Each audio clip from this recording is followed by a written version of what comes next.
your stones. That's why Golan's here.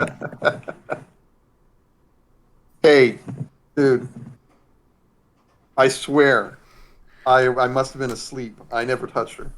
Oh my God, you missed what Adam was doing yesterday with those frickin' Stones jokes. We're It doesn't. fantabulous. It doesn't sound like I missed anything from the way you're describing it. I was gonna say, I take it he was making jokes about Soulstones? He just said yes, but didn't hit the talk button. Uh, I was take it talking about Soulstones is the I new saved a couple. I'd like to maybe take them back to my family because I have like an extended family of 50. And since we're in a matriarchal society, I was like, yeah, I get back there and I'll be like, okay, baby, who wants my stones? They got a little bit worse because I was like, all I got to do is put my stones on your chest. things you might not hear in an all-female game for 100, Alex. There you go.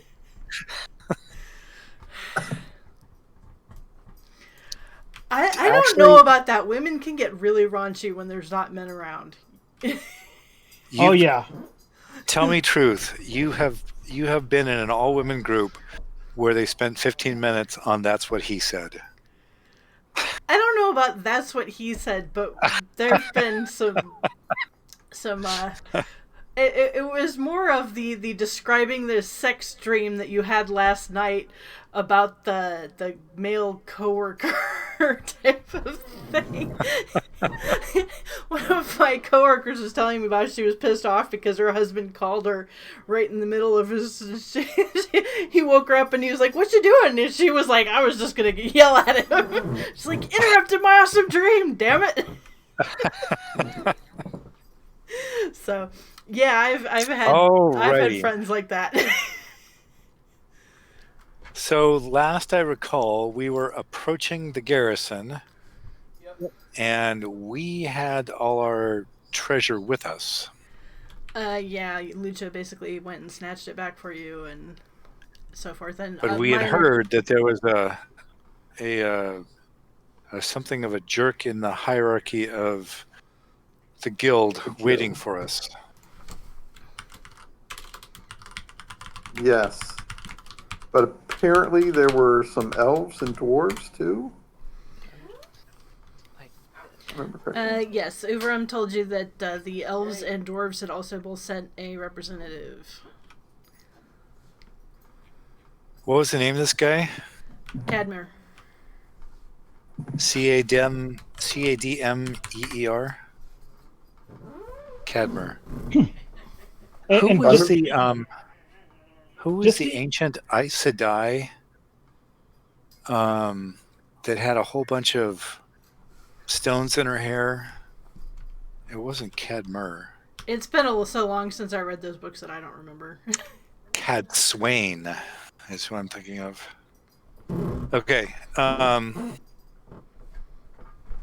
So, hang on, just so you guys are aware, I was reading through some of the spells over the week. I totally screwed up teleport in the fact that I'm level 5, and at level 5 for 4 spell points, I can travel 5 miles. I can add 1 more spell point, which is the maximum, and double that to travel 10 miles.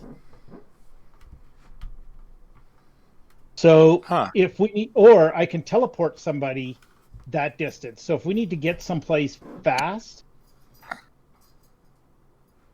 so long as I've been there and, you know, it's someplace that I can recognize in my mind,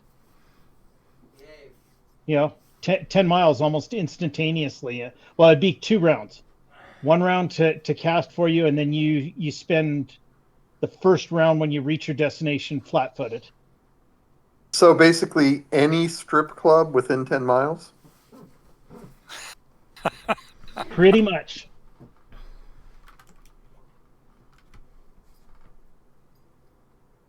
That's kind of funny because my best friend just moved down to Alabama, and he now works in the same place as another friend of ours. And they decided to go out to lunch this week. And so as they're going down the road, they saw a place called, Casablanca. And they were like, well, let's try there. But when they got there, like the entire parking lot was full. And they're like, yeah, it's going to take too long. And so there was a place apparently just a little bit down the street called Twin Peaks. And they were like, well, let's go see what type of food they got. Yep, kind of find out it was definitely Twin Peaks.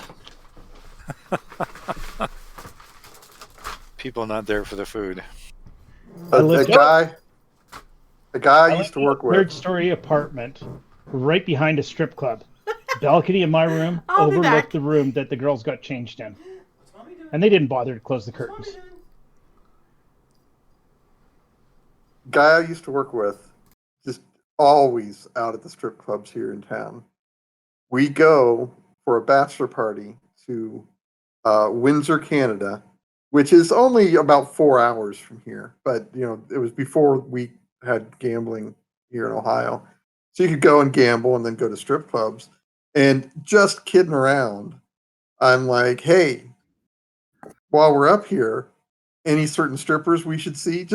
And I had no idea. And so everybody laughs. And he goes, well, actually, there is this one girl at this one place. And we went and she was really there. Careful what you ask for. Yep. Yeah. So where are we? I assume somebody's going to accost us as we approach the gate. I think we were camping just outside to get spell points and stuff back, and then we were going to go in. We had already gotten all our spell points back, and it was only a 6-hour hike. Is what I recall. So I have a couple questions before we actually go inside the fort. So, number one, we have 17 unattuned soul stones. Daz has been with us and been guarding our boat and stuff as we go in and do the dirty work. Do we want to offer one to Daz?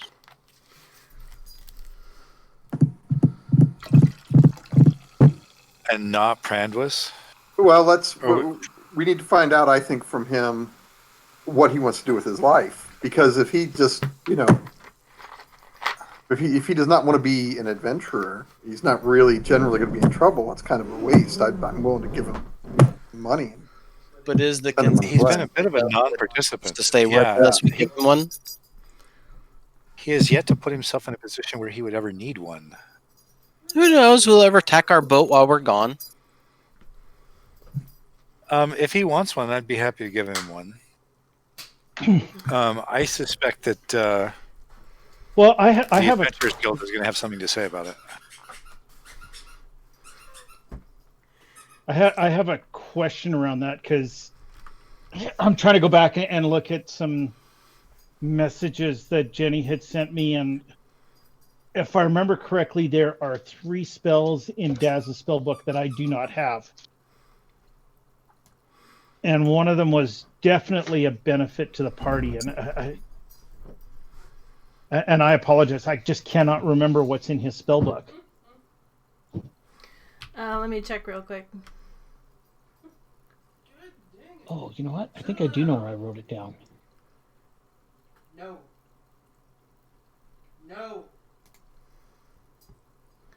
Had him yelling at the dog. I'll do the double arm.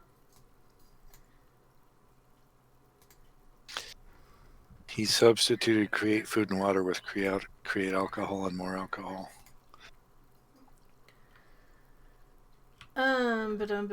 He knows. Let's see. Assault of Shadow, Bad Luck, Dance, Breathe, Locate, Scry, False Life, True Seeing, and Shatter. Several of those sound useful, but I don't actually know them. Yeah, Gry, I think, is one of them that I was looking at. No. True Sight I ended up getting the last level because it was one that I wanted. Oh, and Assault of Shadow was the other one. Because not everything gets affected by Assault of Force. Yeah, this isn't like standard D&D where everything is affected by force damage. Some things will be resistant to or immune to force damage. Yep. So, I mean, these are all things that benefit the party kind of deal with. I guess basically, if we got the +3 longsword, it'd go to the paladin.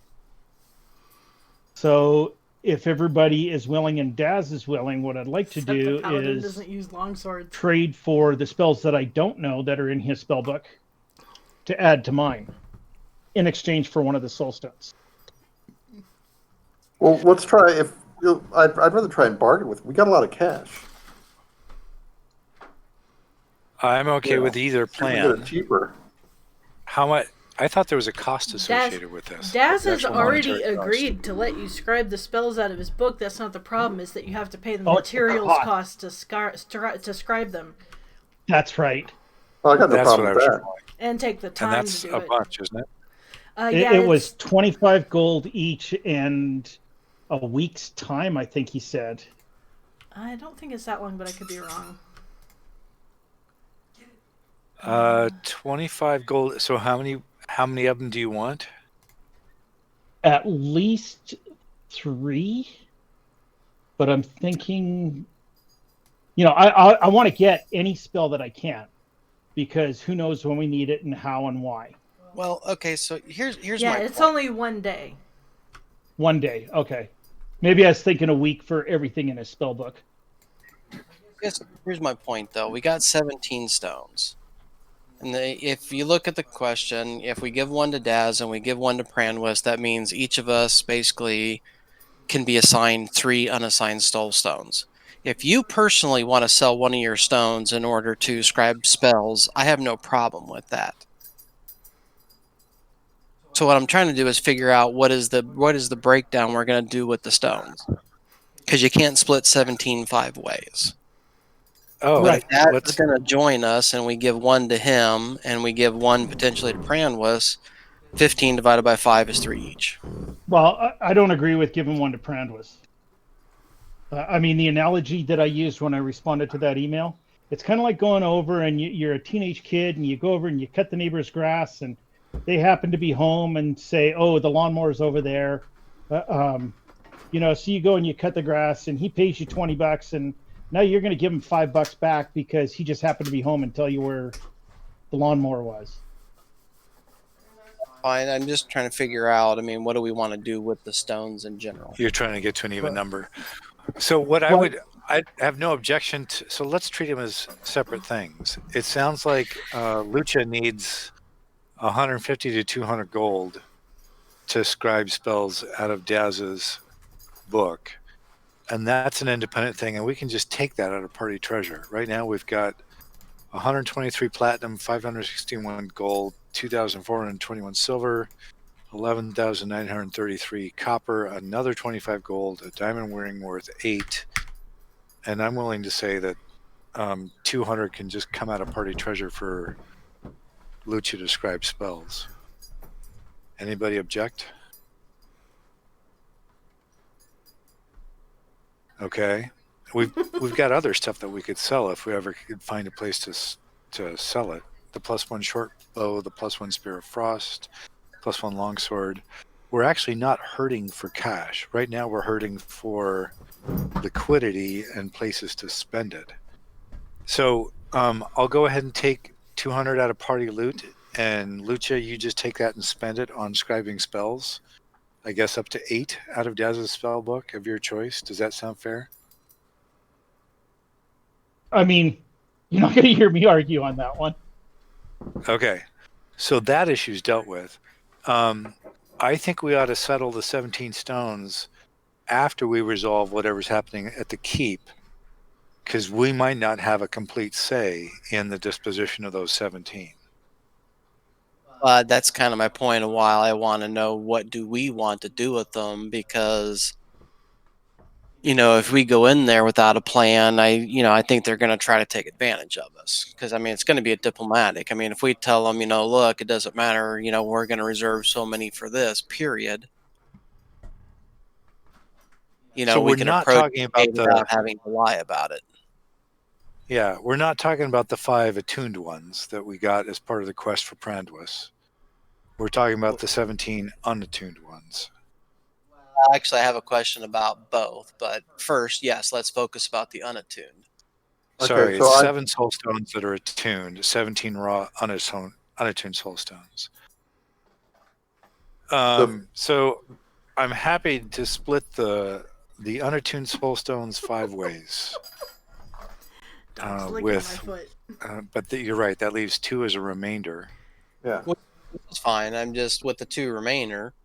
I mean, I have no problem saying no to Pranwis, but I mean, Daz is kind of our, I guess, puppy Mascot? of the party, mascot, stays with our boat, guards our shit while we're in the dungeon.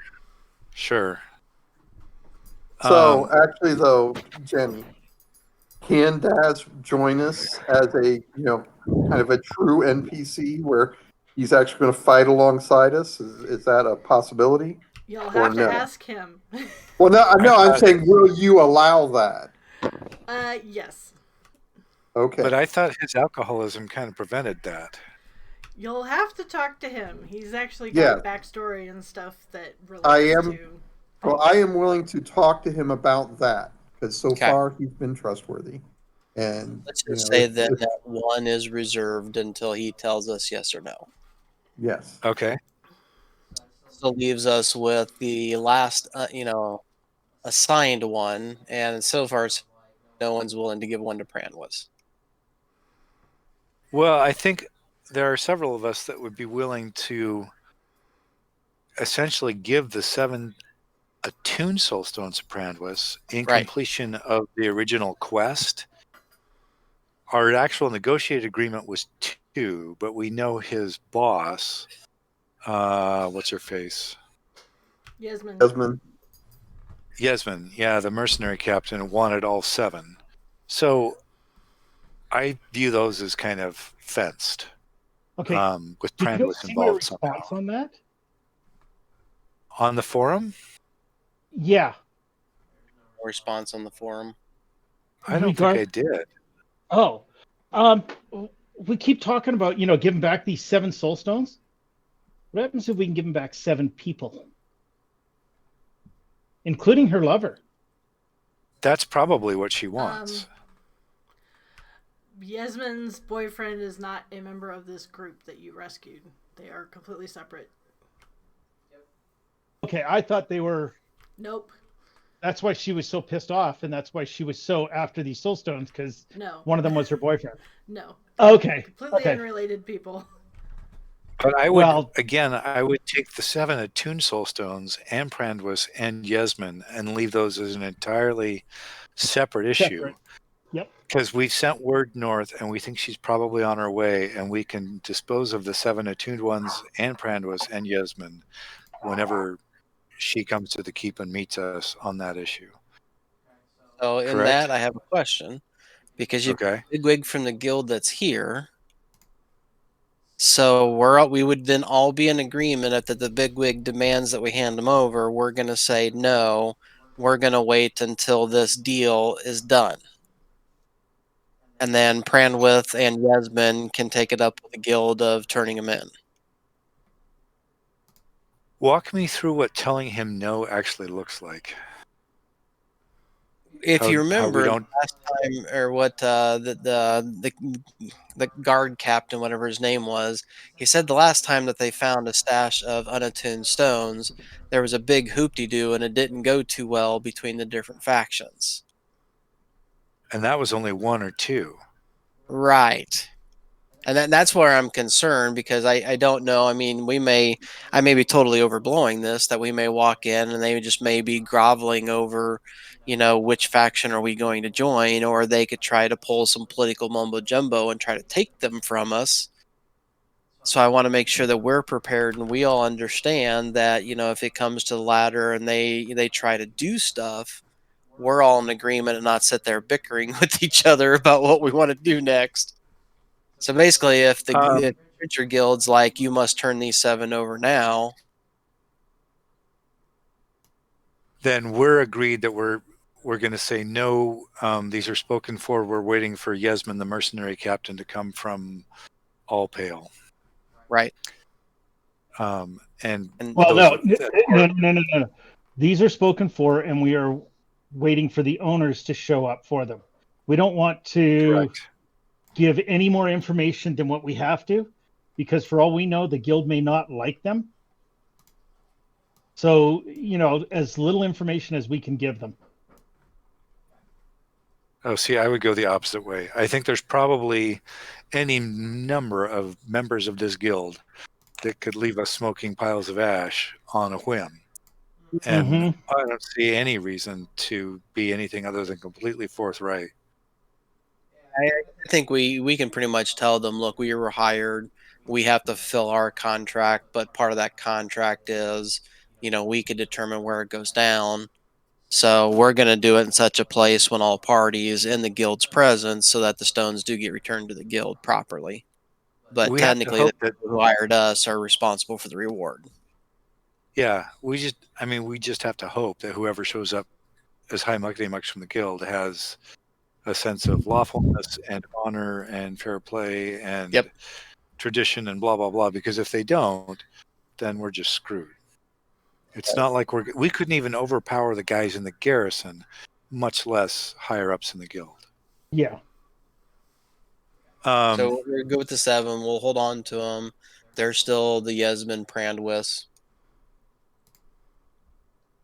And with regard to the 17, I'm totally okay with a plan to present, or our intention was to split them up 5 ways. 1 to Daz, and perhaps 1 as a tie to the guild as an offering of goodwill.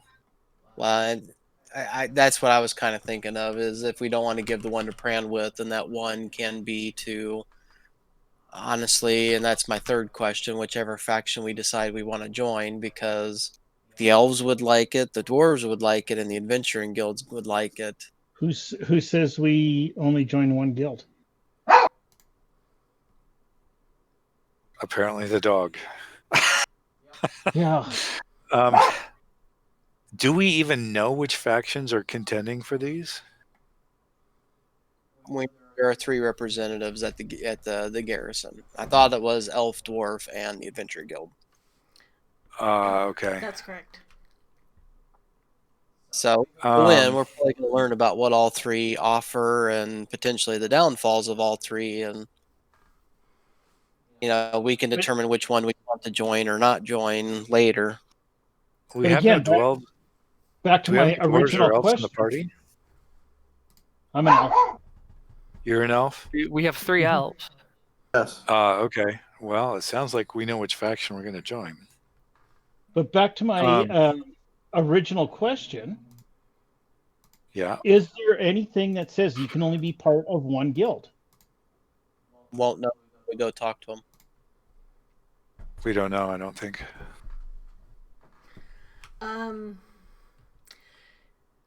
There isn't really a rule, because the requirements of loyalty to the basically it'd be like me trying to be a member of the military of 2 different countries at the same time. Yeah, we're not freelance works. You are swearing loyalty to a faction. Yeah, not except it's not unheard of. Well, for things like the Foreign Legion, yes, but for basically armies of nations, it's pretty unusual to split loyalties like that. I will guarantee you it is pretty unusual, but I can tell you, even when I served, we had members that were part of the British Army as well as the Canadian Army. And no, they weren't just on loan from one to the other. They were.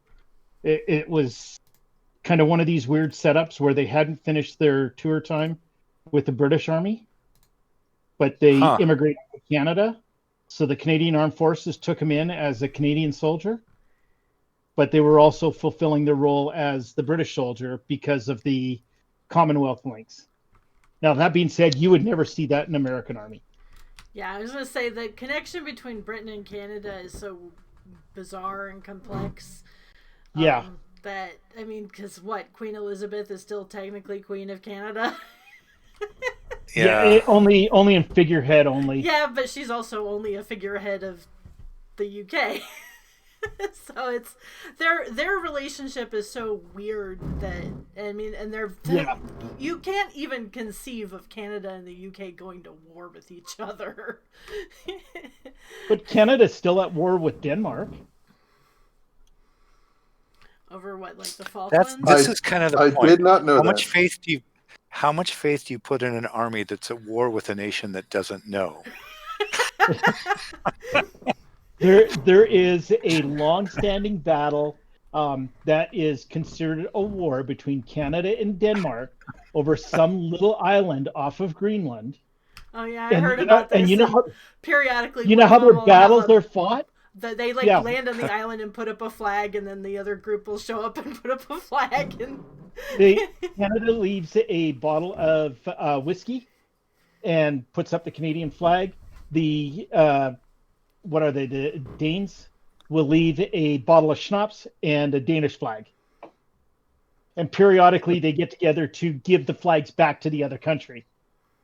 That's how civil wars are fought. That's how. Yep, exactly. yeah, well, let's just say that relations between the guilds, the guild, the elves, and the dwarves are nowhere near that nice. Okay. Yeah, I would expect well, to you- support and join one or the other. You heard Thom's poetry, where basically the official story of how the Soulstones came to be and the guild came to be. They pretty much complained that the elves and the dwarves didn't help them when they were being destroyed. No. So, and everyone was starving. So, I mean, there's bad blood between the groups. They don't really fight directly very much, but there would be they wouldn't tolerate that kind of mixed loyalty. Okay. So, do we have group consensus? If we're asked to support one faction versus the others, does anybody have a strong... I would support the nature faction, obviously, but it doesn't sound like there is a nature faction, so I don't think I have a dog in this fight. Well, that would be Elvish. Yeah, elves are usually pretty close to nature. No. You think so? Not in druidic terms, they're not. I think we'll have a chance to learn what each of the three are going to offer when we get to the Right. Yes. board. Yeah. Okay. Let's hear their pitches. Okay. With that, are we ready to advance into the garrison? Well, Lucha's Sure. already inside the garrison. Okay. But yeah. Luch is often in places nobody expected him to be. Sorry, I'm thinking of Elendil. Okay. We'll advance across the bridge and say, "Ho, the guard! We've returned."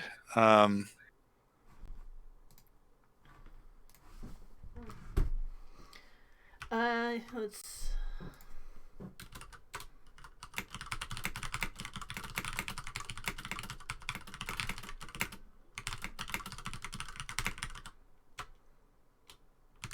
I assume Chomner is off to wash up and get a bite to eat. Yeah, he and Uverum basically hustled back while you guys were, I'm assuming, arguing this out and deciding what you wanted to do. And Lucha Does anybody greet us at the gate? Yeah, they're in their Like dress Tom? whites. I mean, Fancy. the guards recognize you and wave you in. Okay. Say hello to Tom and ask if we can get washed up and grab a bite to eat before we tell him of our adventures.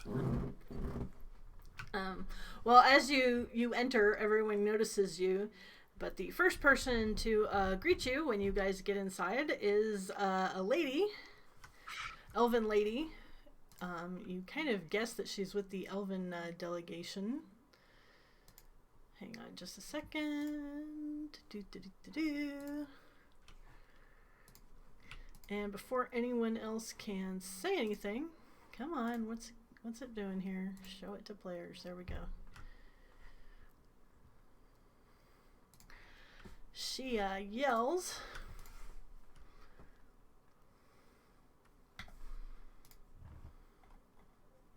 That's my purse. I He don't know yells, you. "Go, Somebody Boilermakers!" saw it. Go gadget. That's not good. It's Goldwyn's mom. Oh. All right. So first, I have to say, Stay outside Jenny, of the fort. have you discussed this at all with Goldwyn prior to No. this? Okay, so her personality could be anything then. All right, I'm fine. What do you mean? She's a woman. Of course, her personality could be anything. Well, given that she raised a lovely paladin, I'm assuming she's a wonderful woman. I don't say anything bad about Goldwyn's mother. In reality, she would say bad things about me, though. So,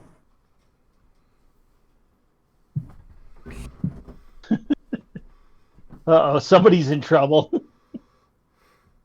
And you. Did we not claim him now? How do you pronounce her name? Dinalessa? Dinalessa? Yes. Okay.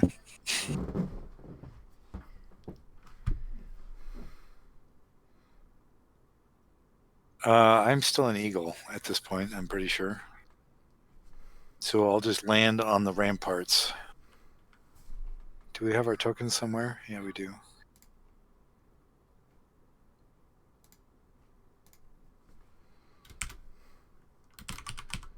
I'm on top of that tower right there, watching everything.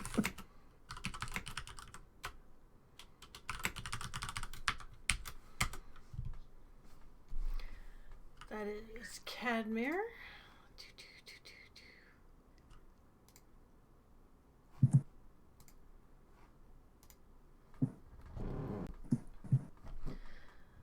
Cadmere. And next to him is the Dwarven representative, Ibranka.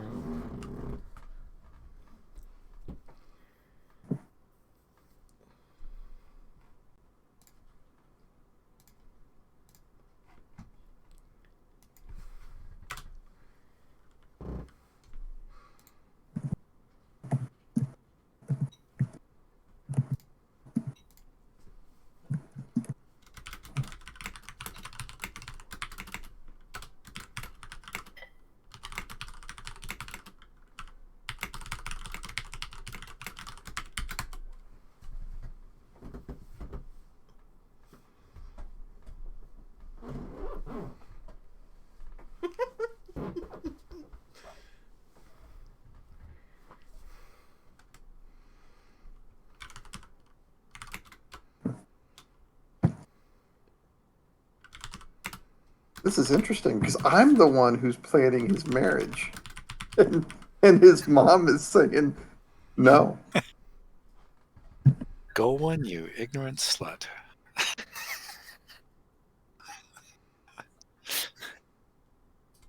Technically, Goldwyn is against my plans for his marriage at this point, too, but in the long run, it doesn't matter. He doesn't have a choice. Yeah, your plan's not gonna work. It's working. No. You two can fight it all you want. You're married, you just don't know it yet. I don't think I count in that way to her at all. I don't think you have a shot there. She's hiding it. Sure.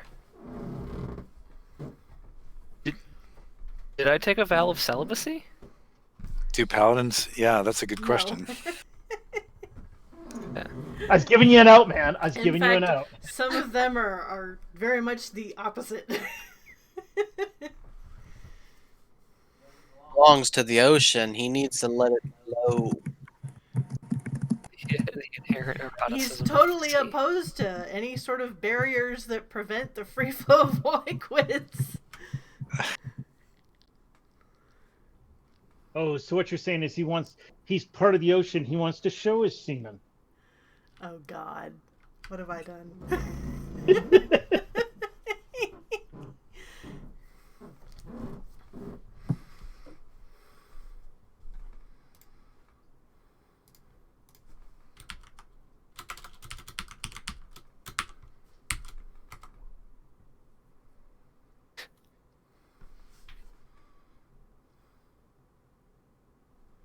Do we know what do we know about Cadmere or Dynalessa? You Anything? can roll. Oh, geez, what the heck skill is it? Like history, or Yeah, it would be it history. would be gossip, essentially. Well, Either it should history be. or gossip would work. Goldwyn should have an idea about his mom. I should have a pretty good idea, shouldn't I? About Um, Yeah, Dino- Golan don't know about his mom. Dinalessa is a wizard guard in the service of the Elven King and the Elfwood. She is pretty highly placed. Her the family in general is wealthy and respected. And Golan does know that she's basically been angling to get him married to one of the princess's handmaidens for some time now. That 19 is for trying to find background information on Cadmere, and it's just a straight up gossip check. Where I have no chaw. Just can we name that handmaid Alana? I'm just throwing that name out there. I just made it up. Alana, Alana. Can we just? Can we, Sure. thanks. I have no problems. Geez, I wonder what your ex-wife's name is. Kendra. But Goldwyn's going to marry Alana. Oh, That's my it's just- plan. Yeah, that's the girl. That's the Yeah. girl I've chosen for him.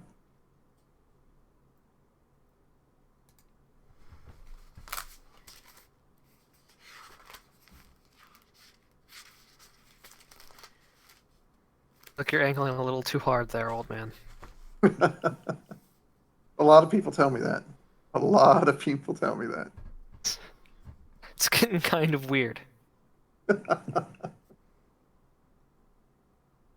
People tell me that as well. I'm sure they do. It would be weirder if I wanted her to marry me. So Yeah. at least I got that going for me. That would be weirder. Anyway, okay. So Sorry, you guys all roll I'm gossip. looking see if you some find anything right. names up and typing some stuff. Okay. Goal and I will continue to snipe at each other about my plans for his life.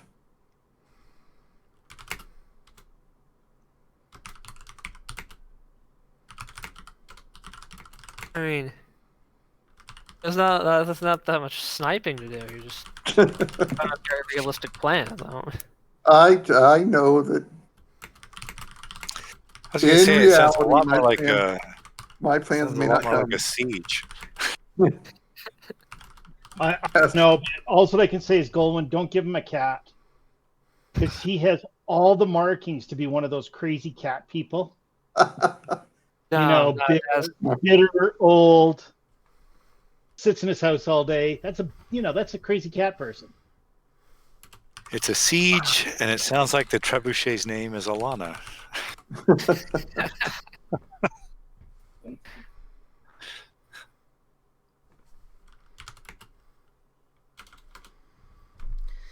Oh, She's a smart, fun, cute girl, and they have 7 years to just do what they want, and then they're going to get married. So they got plenty of time. It's my plan, and I'm sticking to it. Parental approval is death to a relationship. But she's got the now. If You you can really always- want them to get together, you should be saying things like, "Oh, I don't know about Alana. We don't know about her. She She's- listens to the wrong music." She's got the number one thing that you want in Like- a daughter-in-law, Money. and that's she adores me. So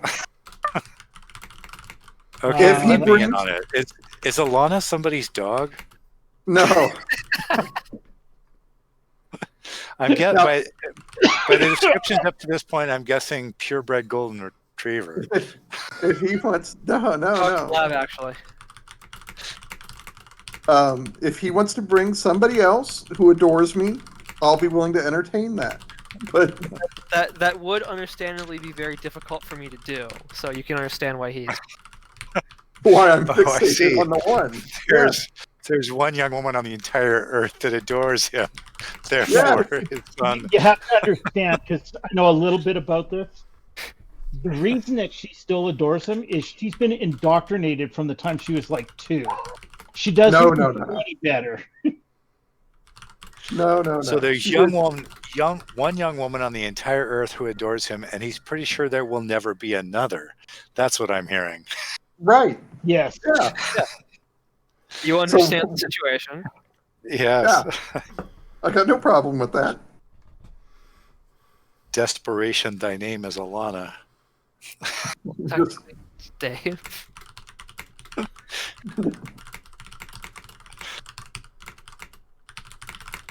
Jenny, I take it you're working on typing Yes, I am. in response to the gossip check. Okay. Do you guys live in the same city, Golan and Ellendale? yeah, we're like 4 miles apart right now. He's at Ohio State University, and I could walk there if I really wanted to. Are you actually in school at Ohio State? Yeah. Yeah, I don't live on campus though. I live just off campus. The Ohio State. I used to commute there for reserve duty, and when I was a manager at Boeing, I actually recruited a PhD. Well, it was a candidate at the time. He ended up getting his doctorate.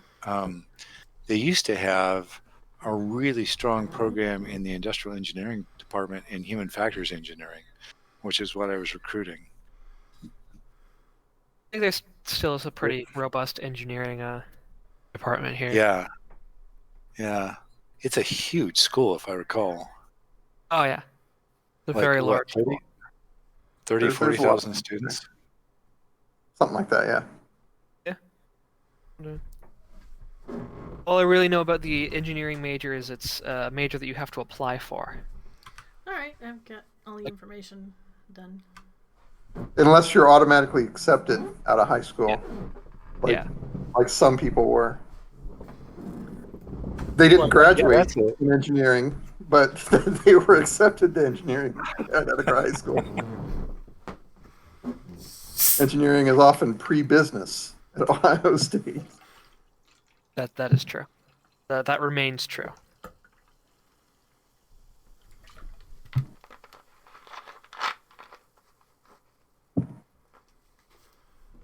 I don't know. Like I said, my daughter wants to go to University of British Columbia for her finish up her master's in engineering. See, now, if your daughter, who is around the same range as Goldman, is open to the possibility of adoring me, I'm willing to broker that deal. I have already forewarned her, and I've all told her that I have 2 criteria for whoever she dates. Number 1, they can't be assholes. Number 2, their parents can't be assholes. Wow, that Okay, rules out a lot so of we're people. good. Yeah, Yeah. that's 0. That's 0 out of 2 for me. Right out.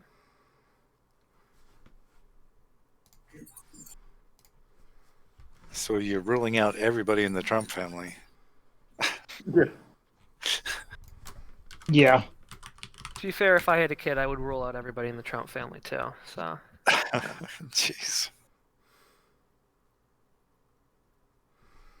I was hoping once the election was over that all of this bullshit would stop.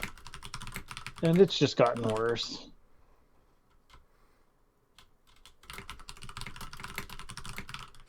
Well, there hasn't been another assault on the Capitol, but yeah, I don't think feelings have died down. What was it? They had another credible threat. So the Homeland Security bumped up Wait.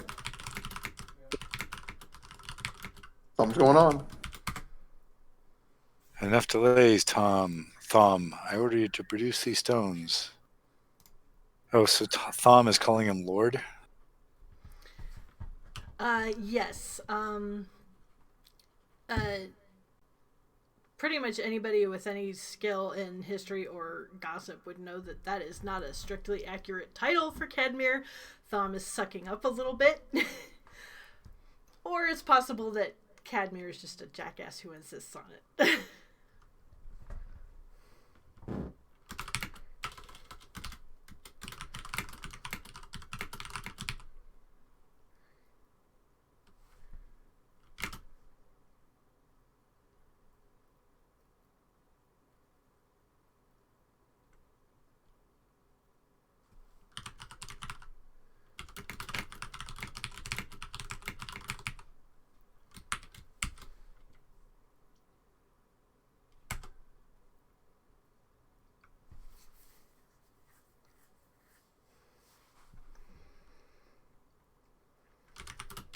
He doesn't sound friendly. No, he's about to get a line that involves the word "D's nuts." You can feel free to roll that skill. Roll for D's nuts. Roll for D's nuts. Hold on, I have to check what my D's nuts modifier is.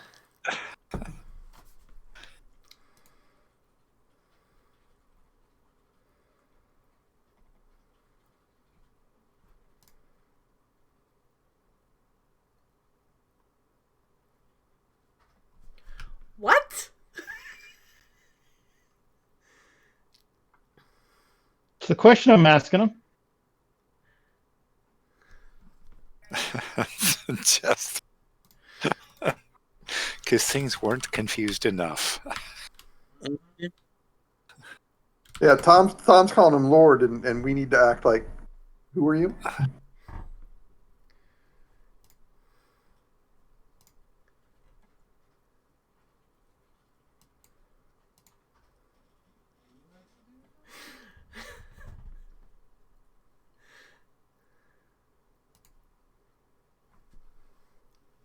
Okay, Lucha, for the billionth time, the party of Soulstones that you found is not in any way whatsoever related to Yasmin. She doesn't know anyone in that group.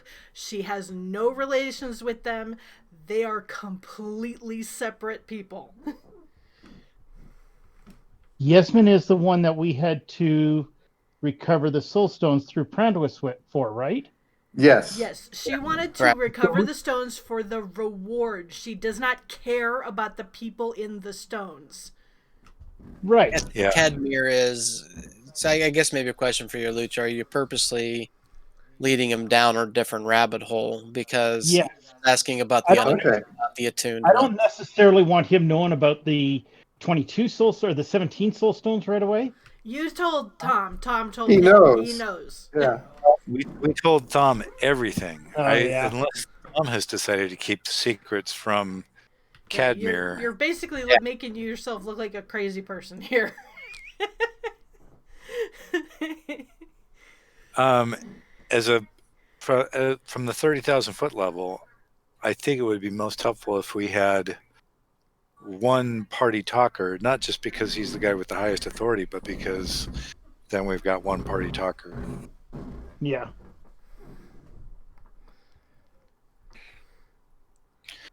And I have yet to see Adam make a major misstep. He's done a pretty good job. He's just a little slow sometimes. Yeah. Mostly because the dog's biting him.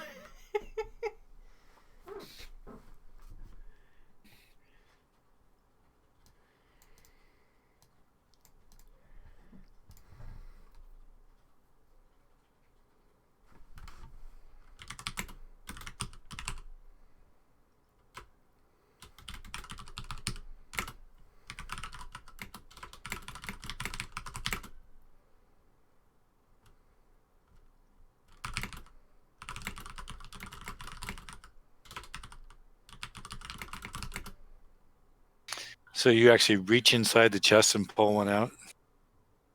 Yeah. Okay. Now, can a casual observer tell the difference between an attuned one and one that's not attuned? I'm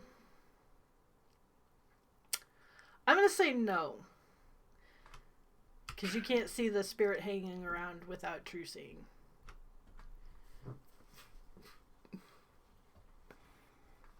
Return.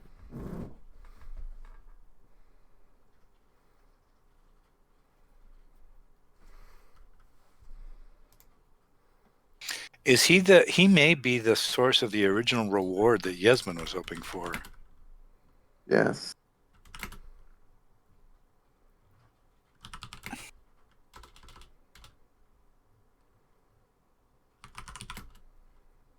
Who is it, Bronca? The dwarf.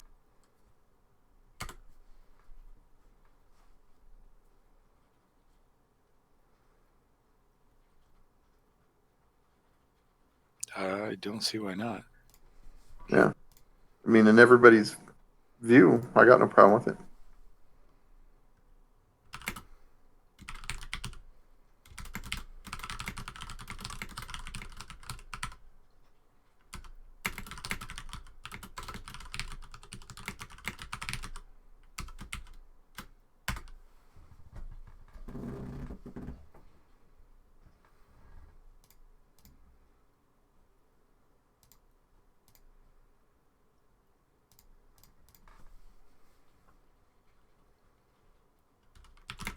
If it's a question of trying to stay loyal or on contract to Prandwis and Yasmin versus Cadmir, who for all we know may actually be the source of the original reward offer, it doesn't seem like much of a choice to me.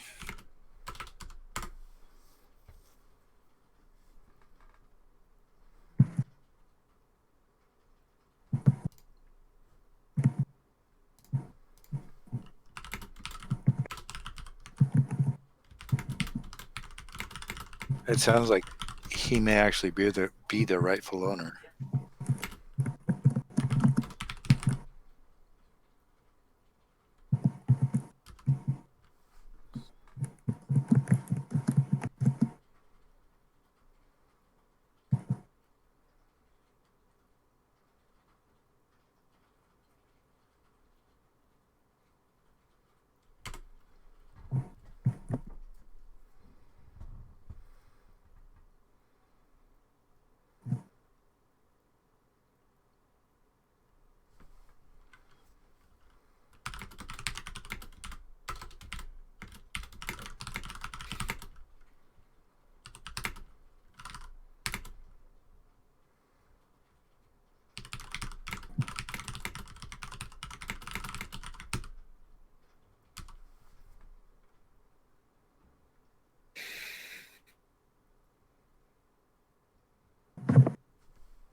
Tell him he could try and get her teleported down if he's in a rush.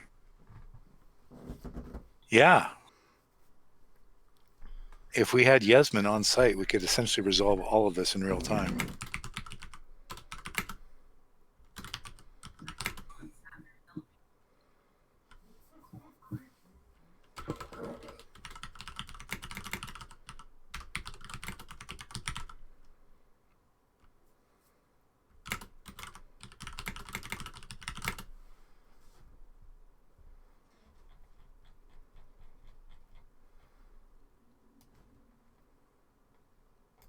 So far, we haven't done the 7 stones are still in the chest, are they not? Correct. Harold pulled out one unattuned one for the dwarf to examine. Elendil, if you want to size people up tactically, that is a tactics check, not a perception check. Oh, rat. It That's would not actually be nearly good as to good. know whether we're out level 20 to nothing here. I wish I had the. It would have been a 29 if I'd had done that first roll. Although I would contend if we end up coming to blows with anybody in this courtyard, we have failed miserably. Yes.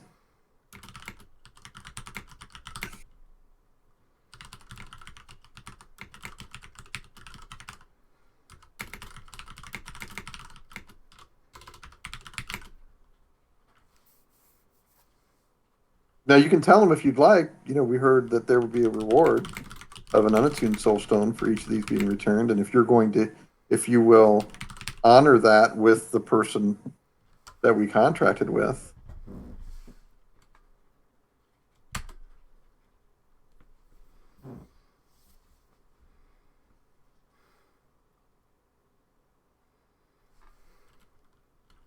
Yeah, that would be fine. He gives us the money, we give the money to Yasmin.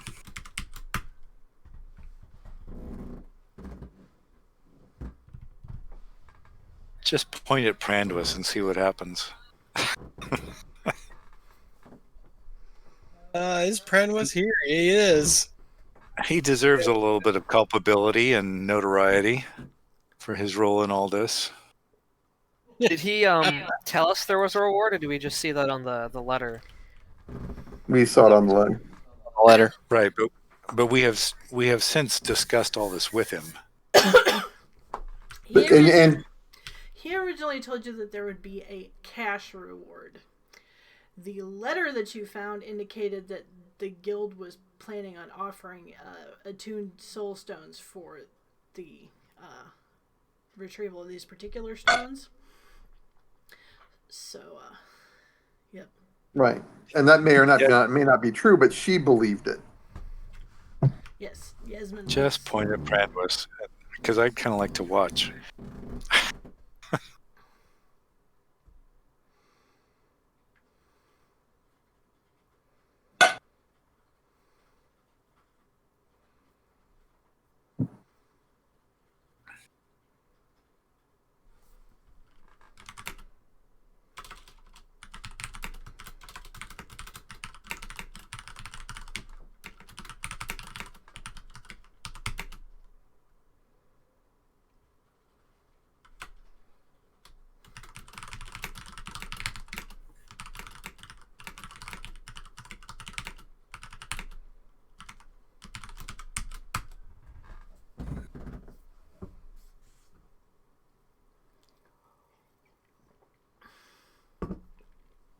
I don't think there's any need to be coy about divulging names.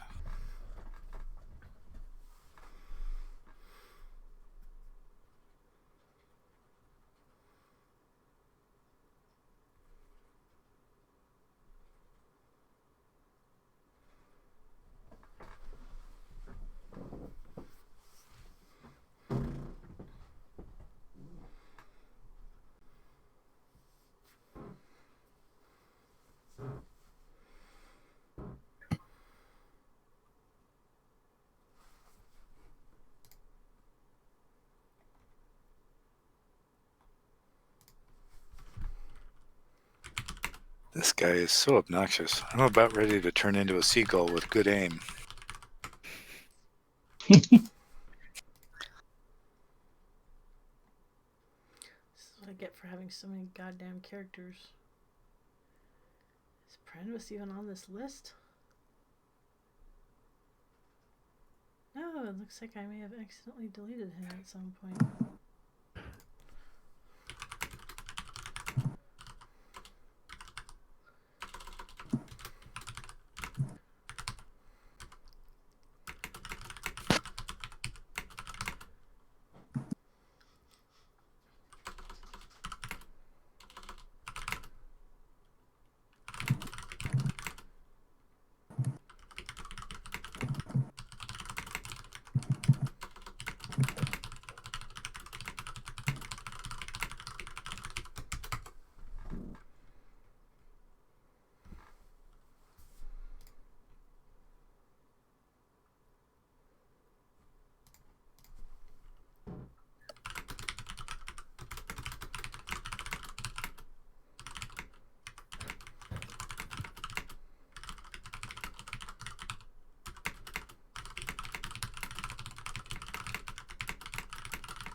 Are you guys hearing TV in the background?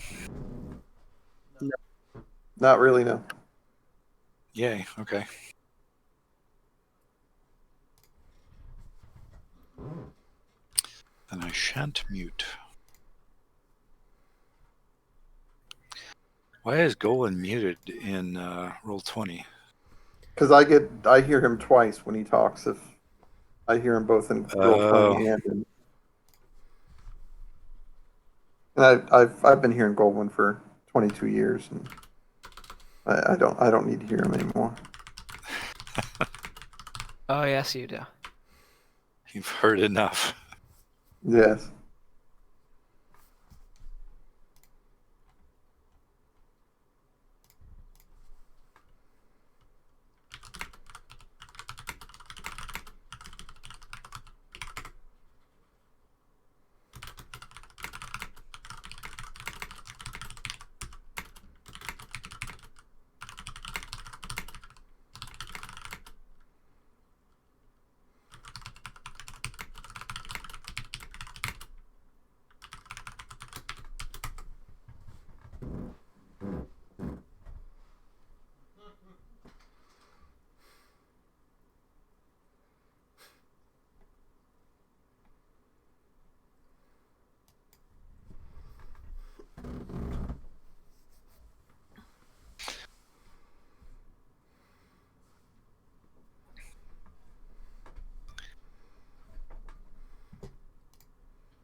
There's going to be some time spent getting people organized at moving toward the dining hall, so you guys can talk to each other or to specific NPCs if you want to while everybody moves.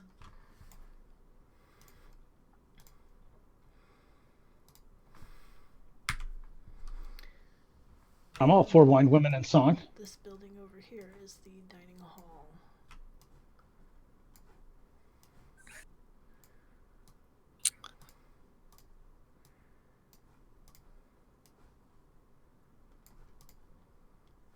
And Cadmere insists on some of his guards coming along. How many guards does he have? That you've seen so far, at least 10. If I perch on this tower, I'm going to stay in Eagle. If I perch on this tower here, can I hear everything going on in the mess hall below? I'm gonna say yes, because it Okay. is the side that's on the river is mostly open. There are shutters that can be closed to secure it, but it is basically like a veranda. Okay, then I'll be there.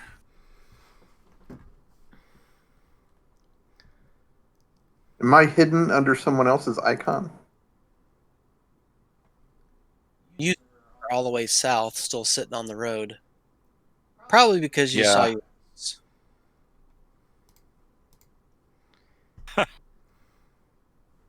He saw his wife and froze. Never No. to Took move the again. wrong direction. But toward the She mess don't- hall, you go back, Creston. She don't frighten me none. His wife is Medusa for one and only one person.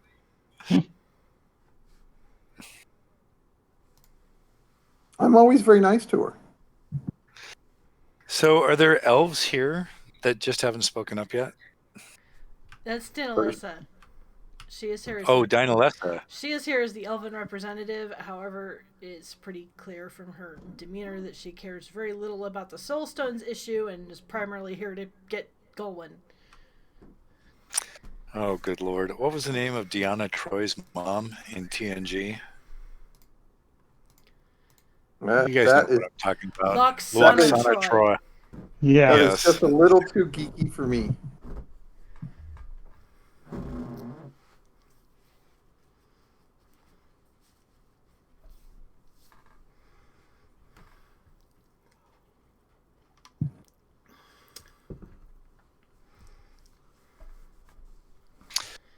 Well, in what I think find to be fascinating trivia, Loxana Troy was played by Majel Barrett, who was also the voice of the onboard computer and the former wife of Gene Roddenberry.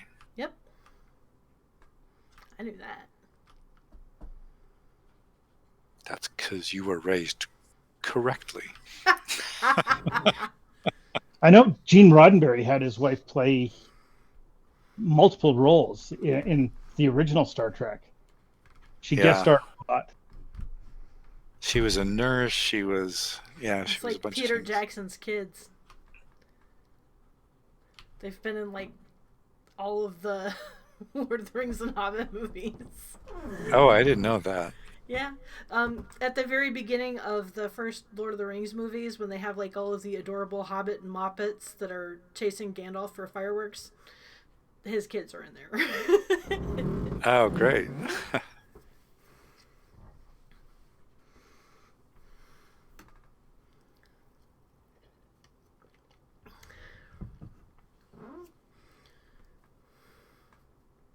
I hear a dog whining, which means he needs to be let out. I'll be right back.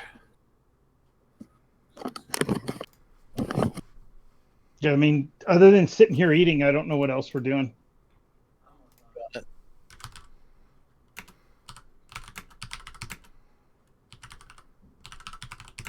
we've got to try and buy Golwyn's freedom from his mother. And I think at some point we got to tell this guy, look, dude, we were planning on coming to you guys and giving you this stuff, but you're being a dick.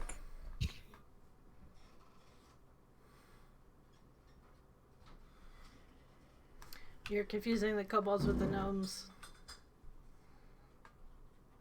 I'm just gonna replace the word kobold with gnome in that sentence.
Yeah, we're ninja like that.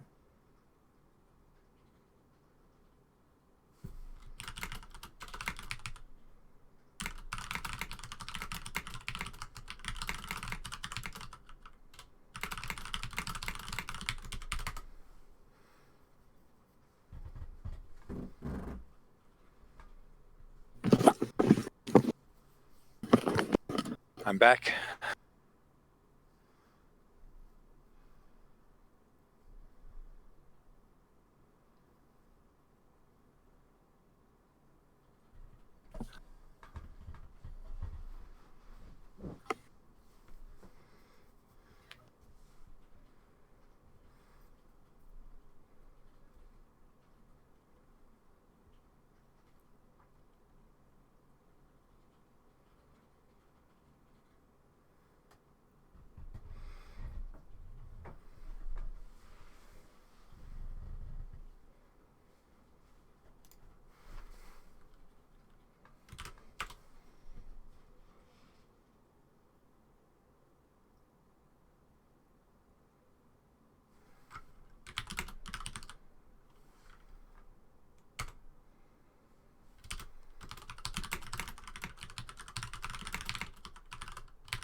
Gnomes. Yeah, gnomes. Oh, sorry. Did the corpse disintegrate? Did the corpse Yeah. turn into a lightning bolt that went back to the cave? Yep. Yes. Yes. Yeah. So I don't know whether it disintegrated. It got beamed out.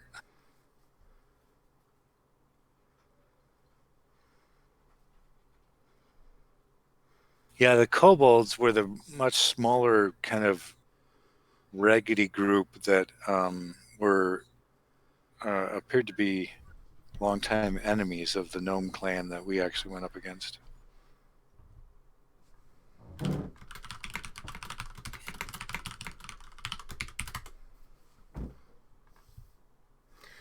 You notice interestingly that Cadmere is does not seem to be interested in interrupting this discussion, but Danalessa is glaring at Golwyn and Elendal and trying to make the you me talk type of hand motions while this is all going on. Do you want me to take care of this Golem? No, I can handle it. Okay. I'm not sure I want to be there when somebody breaks it to her that he's already in a committed long-term relationship with his horse. Chocolate lab.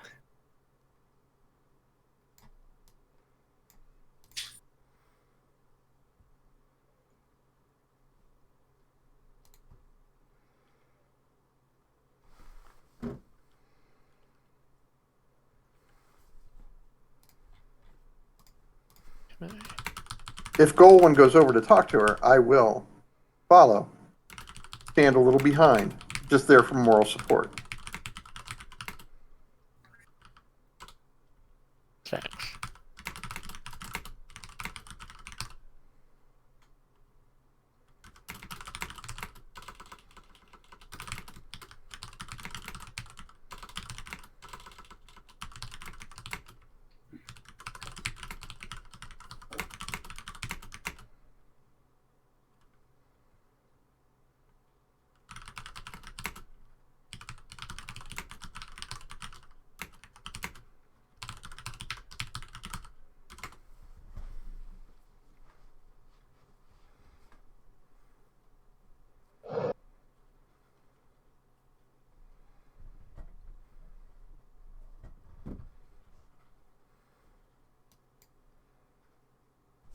Basically, you get the impression that Abranka is kind of forward thinking in the sense that she senses this might be useful information and is trying to get as much as she possibly can.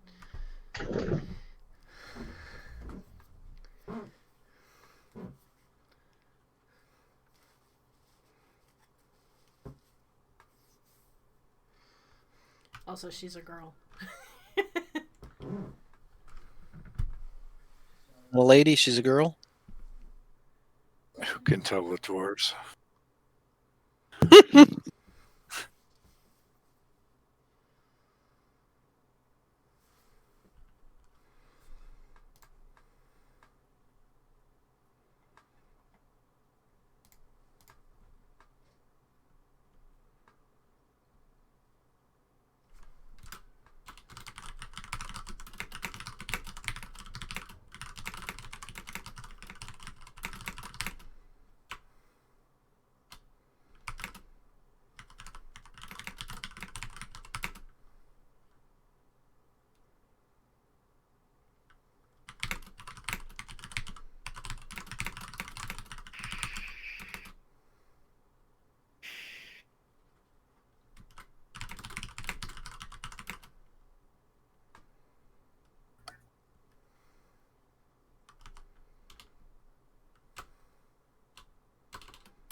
Ask him what he would believe. We'll keep the rest. I bet you believe the one I showed you.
Interesting. We could, if we wanted to separate the soul stones, give 5 to each or sell 5 to each faction.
Please don't throw Thumb under the bus, although he was the one who did give us permission and instructions and a cleric to go get them attuned to us.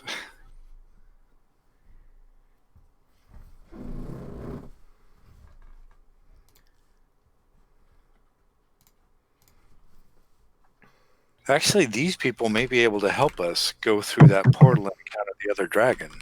At least that's what we think is going to happen. Ain't getting there.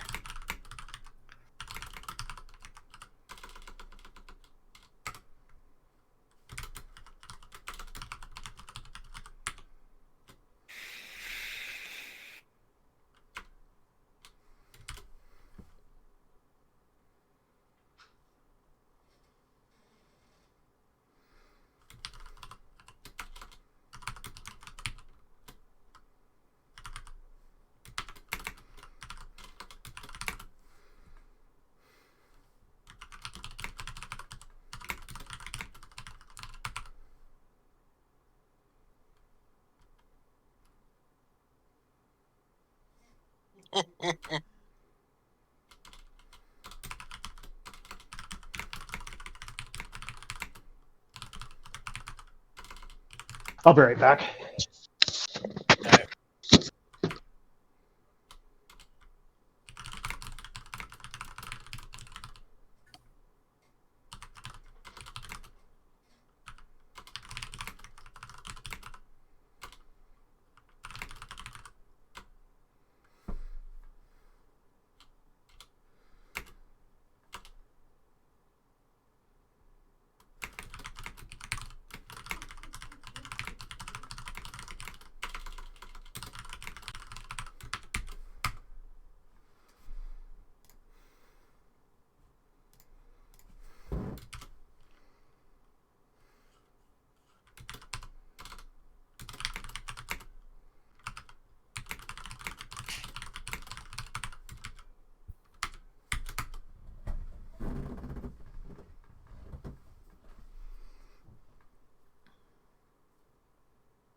Yeah, the unattuned soul stones weren't anybody's property. That's right. They were They're ours. We found them. Yep. Go Goldwyn's mom.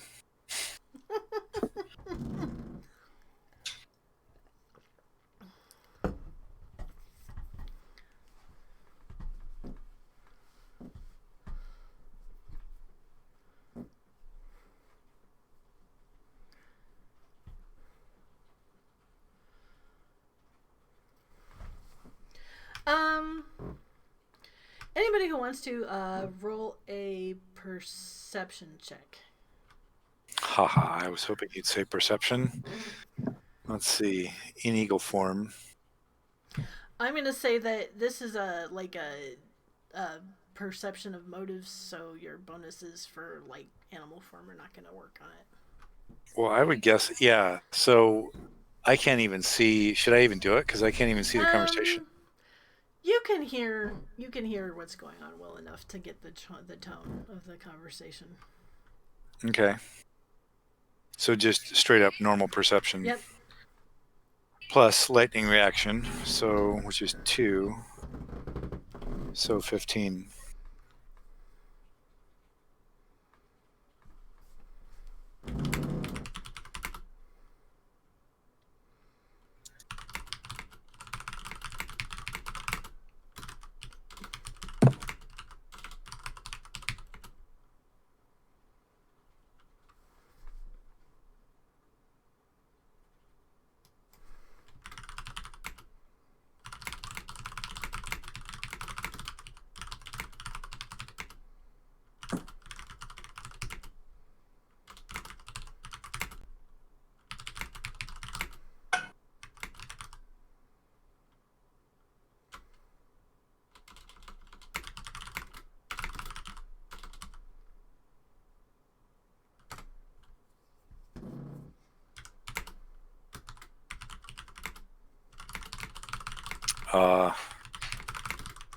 Did you guys all see that?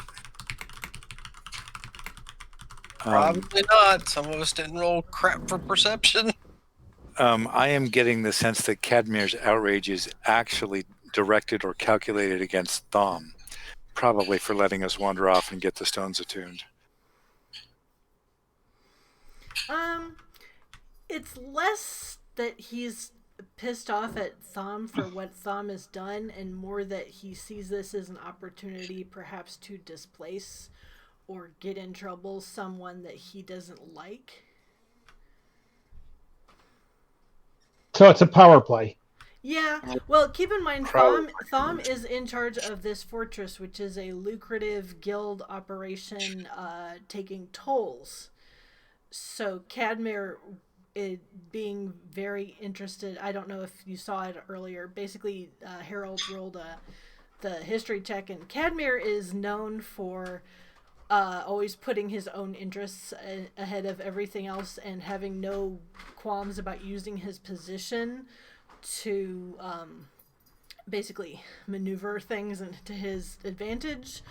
So you suspect that he might be pointing fingers at Thom in order to have basically a reason to displace or reassign Thom or otherwise get him in trouble. So what you're saying is Cadmir's surname is Trump. I don't know about that, but I would like to support Thom as much as we can and keep him in his position. He's done nothing but right by us. Yes. Yeah, give us a second because Adam is.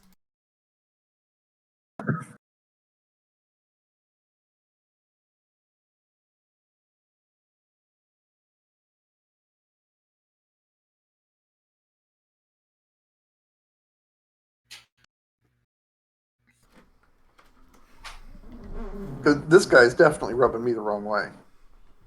Oh, yeah. Yeah, he's from the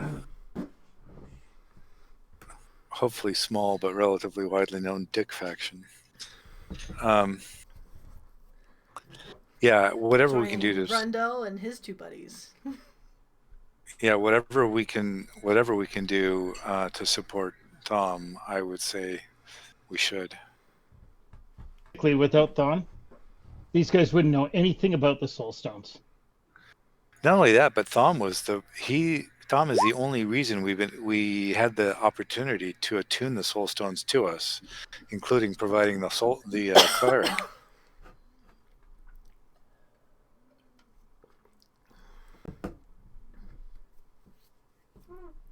Yes, if one were so inclined, there is a definite argument to be made that Thom exceeded his authority and aided potential renegades, since you guys haven't officially signed up with the guild at this point. Yeah, but we've expressed a desire to. But he didn't consult with anyone. Well, he just typed something.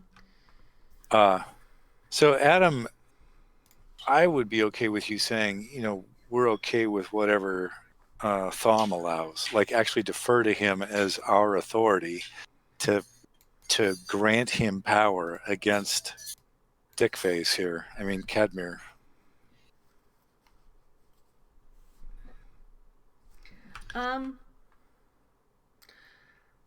Like, make it clear that we're happy to cooperate with anything Thom would like. Make a wisdom check. Wisdom. So that's just probably going to be what I'm already thinking, which is because Thom's already tried to suck up to him, Thom might be of lower power in the first place.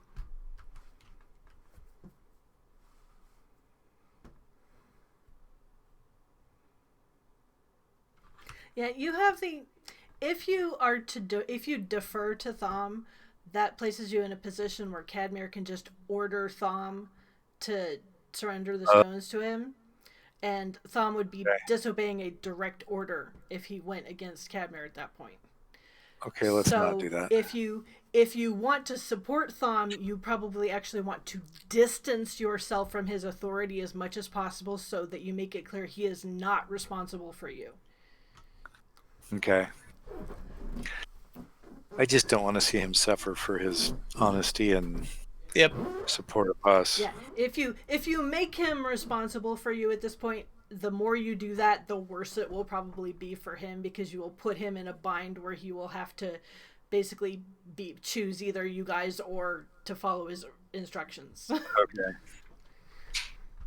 That makes sense.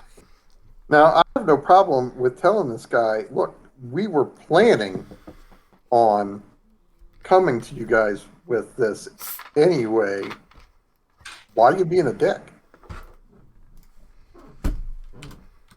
I mean, maybe not exactly that way, but...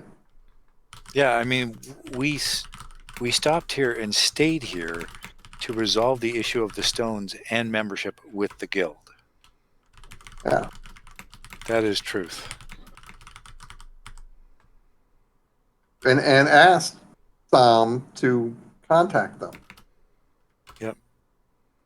I don't know who, brought the wench and the dwarf in on this, but...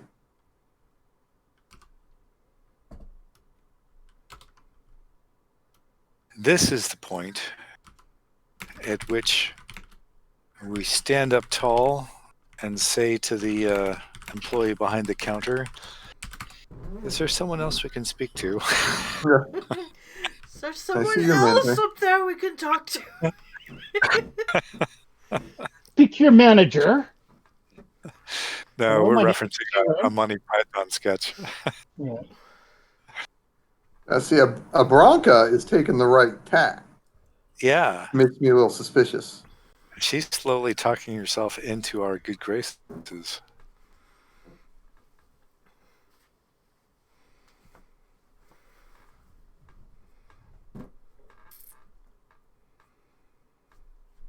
If we could get Dinah Lessa to pay attention to something other than Golwyn. Harold, go ahead and make me an authority check at this point. Authority? Now, I will say that is hard because Golwyn is practically a demigod. Half those genes are mine. And then there's the god half. That was a good straight line. Single digits again.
Cadmere, you ignorant slut.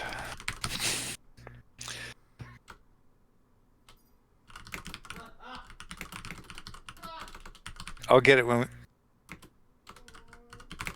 we... Sorry. Please. Multiple conversations.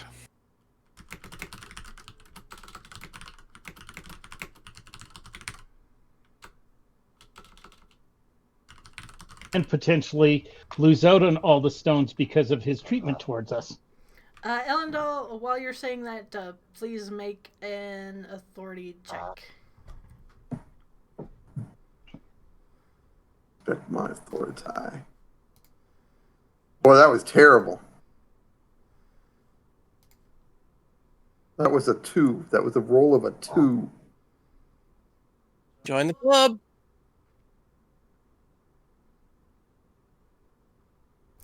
I'd allow that you can alternately make a deceit check.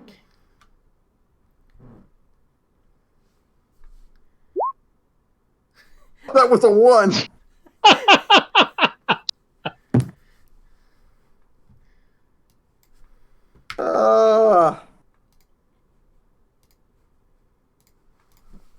Dun dun dun.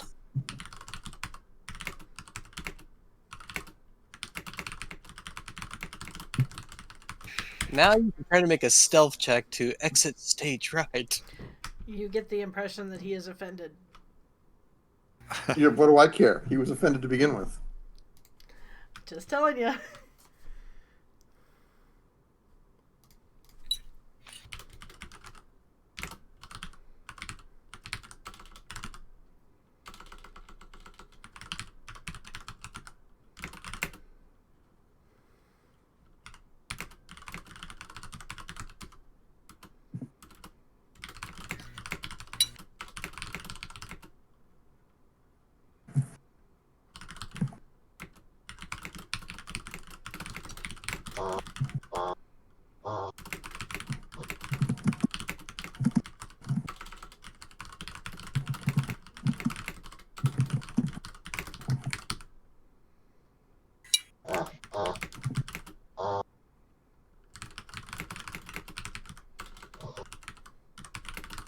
Now that's straight up deceit.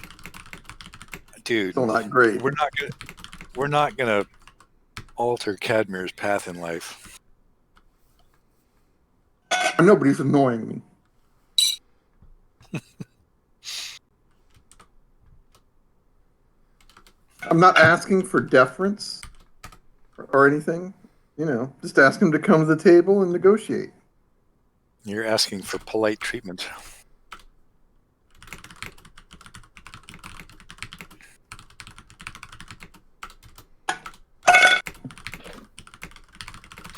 Okay, who's the Elder Council? That is basically the leaders of the dwarven nation that lives in the mountains. It's the only organized nation of dwarves. There are dwarves elsewhere that don't have allegiance to the Elder Council, but they are basically the main group of dwarves in the known lands. And I'm going to go out on a limb and say that the High Mount Guard is the group of individuals who guards the High Mount.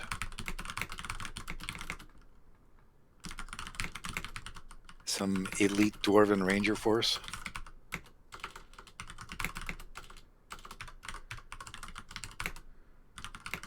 I can just see the elite dwarven ranger force. The High Mount is basically their equivalent of the guild.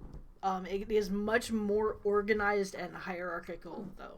It is mostly consists of dwarven clerics, monks, fighters, and paladins. You get the idea that this offer to join the High Mount Guard, she's pretty much expecting you to say no, since none of you are dwarves. But she's making it might be ceremonial anyway. It is a kind of a ceremonial offer. It's a good faith offer. Is basically, we support you kind of offer, as opposed to necessarily expecting you to take her up on it. But you do know that dwarves being as they are, if you accept the offers, they will follow up on it. Yeah. So it's like an honorary degree, but still pretty cool.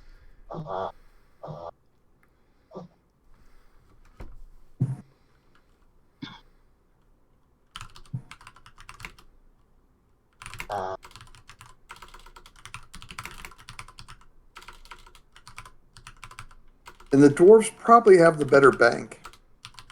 Keep our money. Probably do. I'll bet you we can get 10 gold each.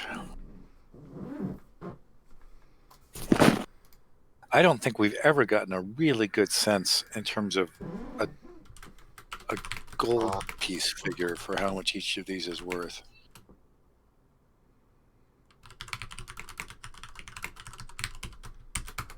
We did talk about it earlier, which would be like 20,000 gold a pop, something like that. 50. Okay. 50? Yeah. That's why I said we're basically carrying like the atomic bomb with us. So each one of these guys are willing to give us stuff for adventuring. Just because the way Cadmir's been treating us, I'm almost thinking, we have 16 Soulstones. 8 and 8.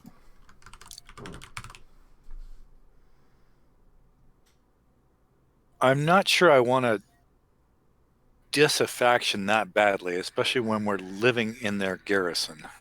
Yeah. Yep. Yeah. And we have we can avoid a minefield by simply splitting things equally. Yeah. And they have no reason to expect any different.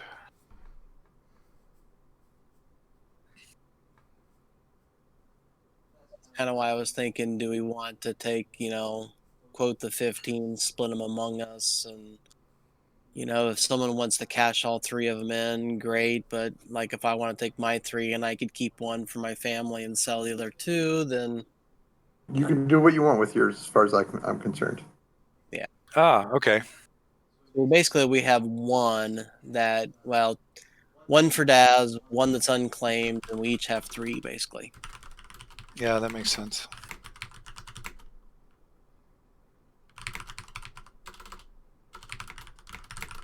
One is a tip for the wait staff. Actually, we could do that just as a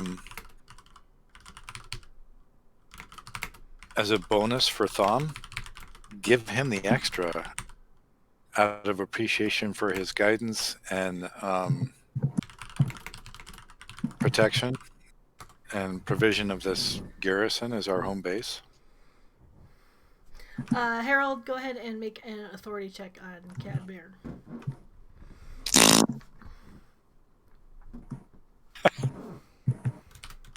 Can I roll like 5 d20s and take the best? Still can't get above a 7. Single digits. Roll single digits. Harold turns Booyah! to Cadmir and says, "How much will you give me to touch my stones?" Hello to my little friends.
Elendal's getting the lovey eyes.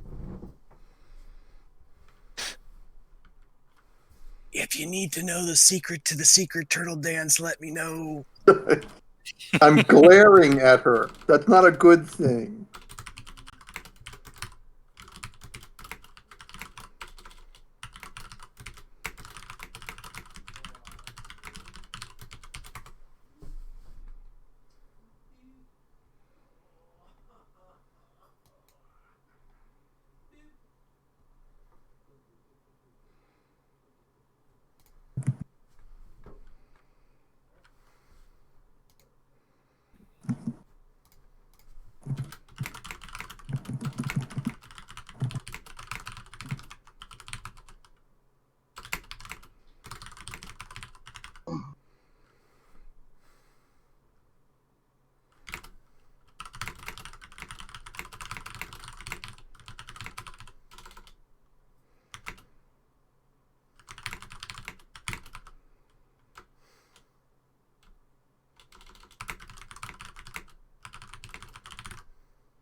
Elendil, make a perception check.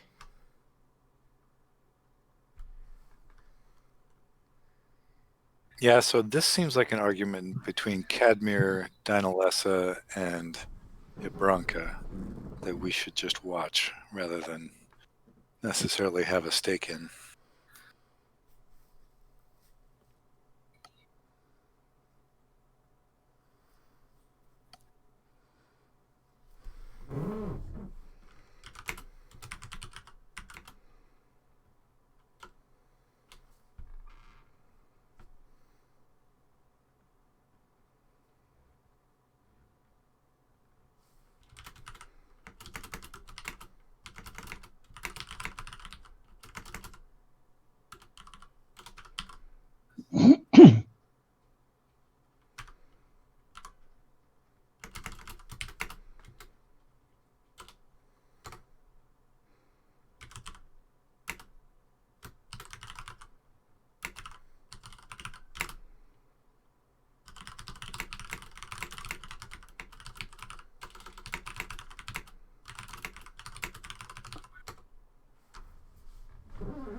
Can I would be hearing this rather than seeing it, correct? Yes. Can I make a perception check to tell what's happened to him? That could be DTs, it could be epilepsy, it could be a brain tumor, it could be a personality disorder, but I do have a high perception and the heal skill.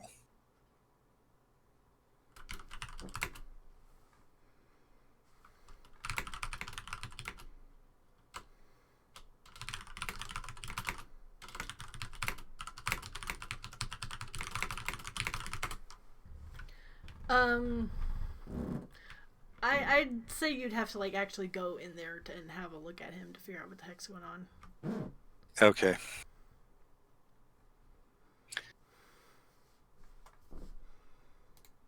Hmm.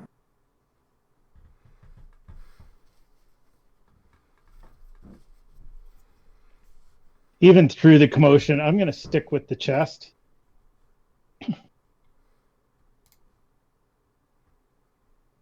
Nothing I can do about healing or anybody fainting or anything like that. But we definitely don't want somebody making off with the chest in the confusion.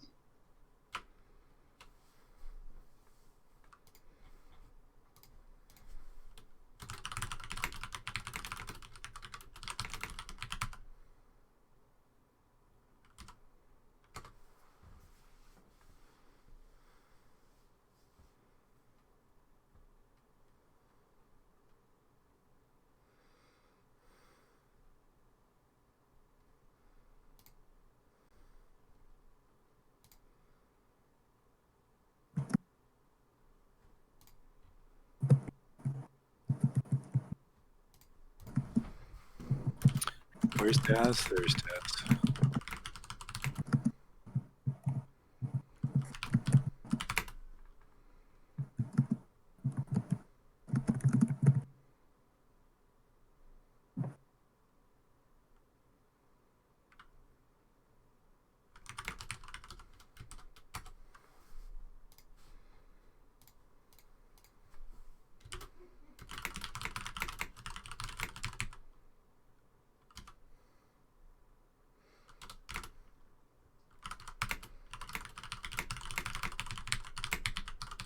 I say if we're not good enough to be in the guild, we're not good enough to trade with, is what I say.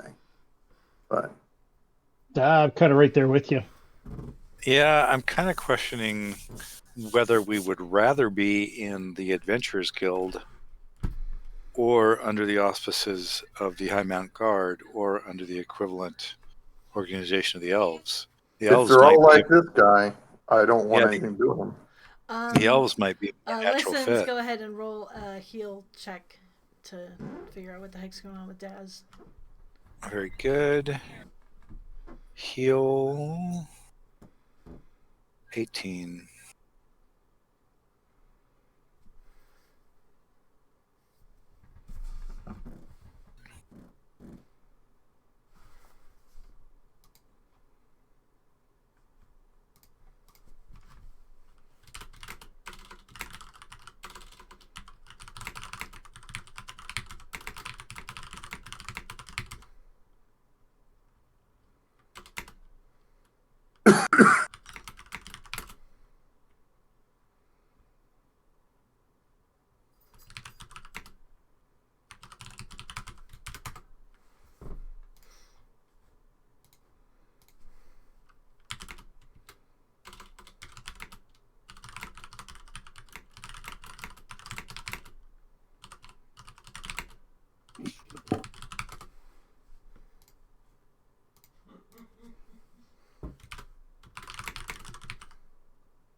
He's a mean one, Mr. Grinch.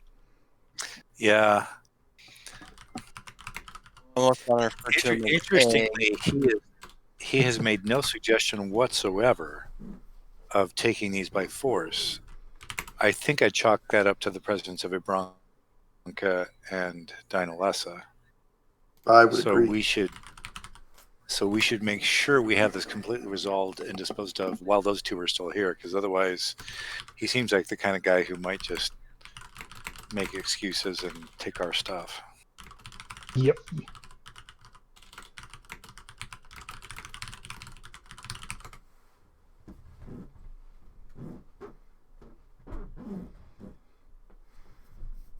So Daz looks like he just had an emotional / nervous upset. He's already recovering. So minor seizure, panic attack, something along those. Yeah, pretty much. You figure it's the kind of thing that wouldn't ordinarily cause someone else to faint, but since he's a little bit fragile constitution-wise, still, he's basically overreacted. So let's talk about that. When you say fragile constitution-wise, do you mean that he just has a low constitution score, or that he's just generally not cut out for adventuring in high-stress situations? Yeah, I think he had a case of the vapors. Yeah, basically, he's People who get cases of vapors don't do well in dungeons. Exactly. If you had to guess, you would have called it an anxiety attack. He's anxious, so it doesn't seem to be a physical issue. It seems to be more of a mental issue, which you actually might be able to help him resolve if you talk to him about it.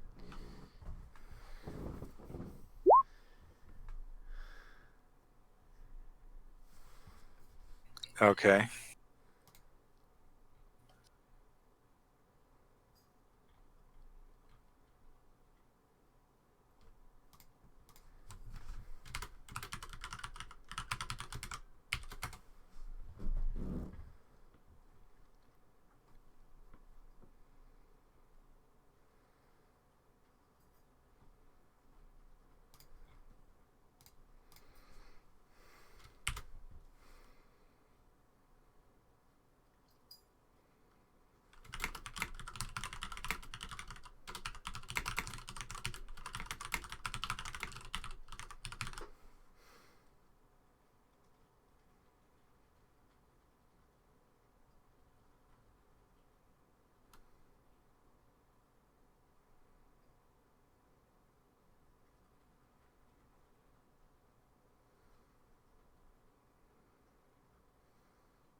AKA, like if we go with the dwarves, it's not like the elf offer and the adventure guild offers is off the table.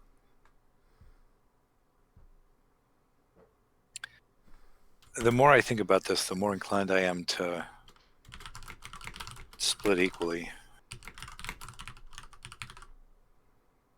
Just so we're on everybody's good side and nobody's bad side. Oh, we're going to be on Cadmir's bad side no matter what. Right.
Jenny.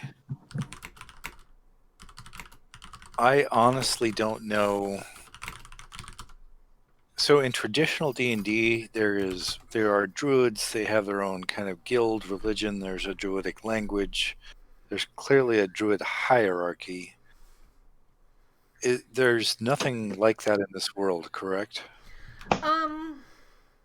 I won't say druids tend to be highly individualistic here. Oh, they all have like their own beliefs about basically how nature works and what is promoting nature and what. So you may encounter druids who like are say in the elven guards and consider the elven method of basically turning everything into a rigidly defined garden is the proper way for nature to be. Or you may find druids that are completely opposed to that and think that any interference with nature whatsoever is completely off the table. They're basically, if you're gonna find a group of druids, they're gonna be like a small coven type arrangement. So there's nothing in my background or nothing in the mythology of this world or druidism that would lead to an obvious here's what a druid would do in this situation. No, there is Side not. with the elves. Druids are highly individualistic. Okay.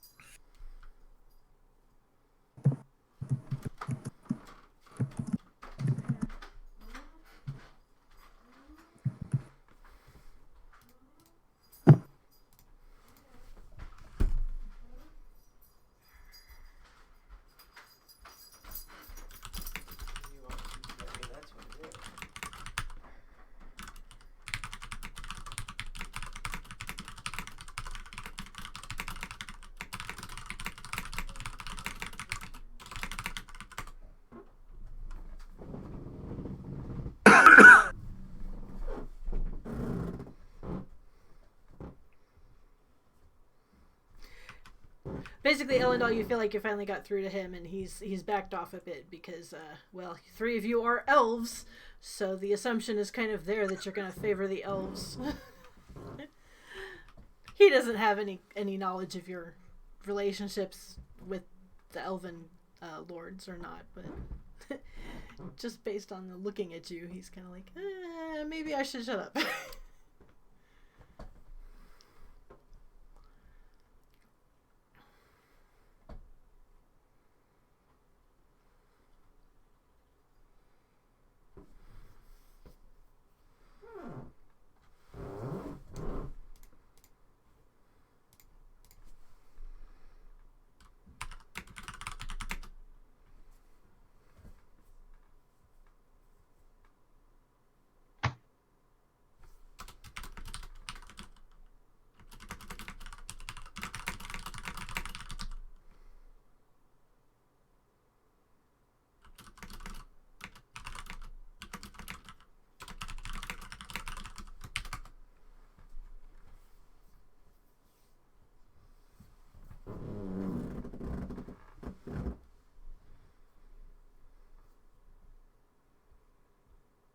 I'm not going to be declaring anything until the rest of us talk for the night. I kind of made. Yeah. Okay. Well, I've declared. I don't see a better way. I want to see what each one has to offer, you know, and as you said, we each have to make our own decision. Right.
Okay, I got a question.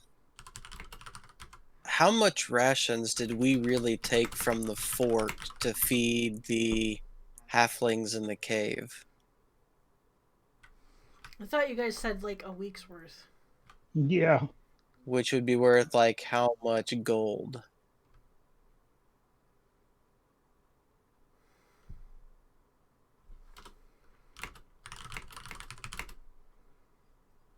We I got don't enough know. to leave. We'll leave more than enough. We'll leave a tip on the pillow.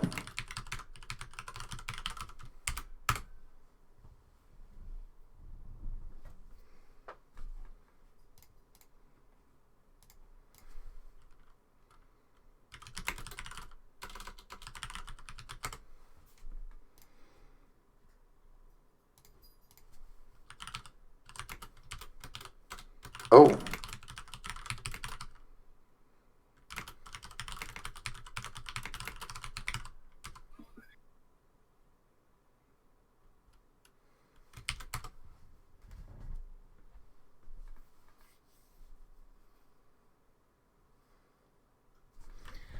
I meant more instead of like telling them right now. I meant like go away, talk about it, come over the list. Okay.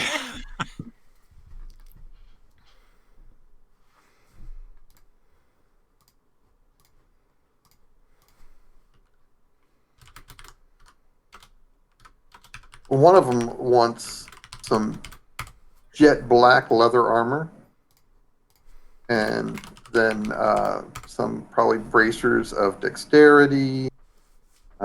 Yeah, stuff like that. Like Like, flesh do and you want swords. do you want dex items? Do you want like an int item? Do you want magic armor, magic weapons, shields, that sort of thing? Got it. Okay.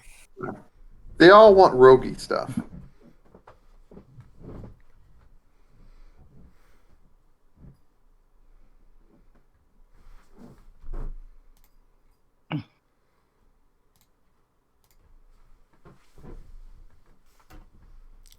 Oh, great. So we can pump Daz for information back in the room. Yeah. Sounds like.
Somebody's in trouble.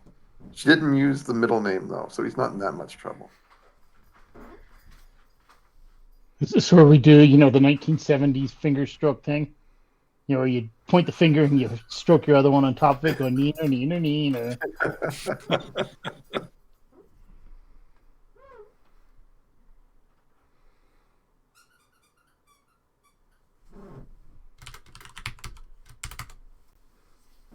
You sure you don't want backup?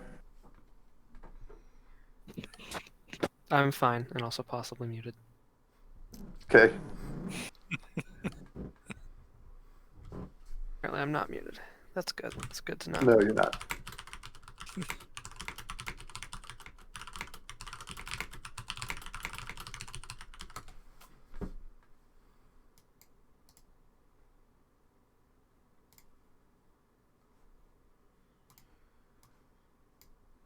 I'm going to hang around outside the door, see what I can hear. Go It ahead sounds like we're and going to make a retire to our stealth room check. first. Yeah.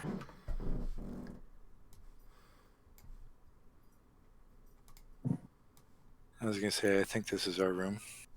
Yep, that's your room. Does anybody plan to do something with their 3 stones other than distribute them equally between the factions? And if, Currently, why? I'm just curious as to the logic. this guy pissed me off. Yeah. We've also agreed before we walked in the fortress that we've each got 3 stones. So how are you going to split your 3 stones between and avoid I haven't decided. Cadmere? Well, once we I get want to to get. I can tell you about some of the other stuff. Where is it? Yeah, I want more information before I decide. Because if everybody in the guild is like this dick, I don't care. Well, Screw but 'em. they're not. We know that for a fact because we met Thom and his garrison, and they were. Yeah, but if everybody They were higher up right. is like this, That's true. So, Cadmere is a high-ranking officer in the guild. He's also a member of the family. So he has a lot of political power in the guild. But he's also known for trying to promote his own interest. And has no qualms about using his position to get his way. Is The there such a dwarf thing as like is the actually Pope a of the guild? Oh, really? Okay. He serves the Elder Council directly, and She. of course, Elendal's mom is supposed, or sorry, Golwyn's mom is part of the Elven Council, but she's basically here for her baby boy. She is Okay. not. There is no Elven Council. There's Elven nobility, and they have a Yeah. monarch. Dinalessa is basically like a sworn loyal vassal to the Elven monarch, and has been basically her family is ambitious, and they have been angling for a royal marriage for a long time, and this is a huge opportunity for them to get Golwyn married to one of the queen's personal handmaids.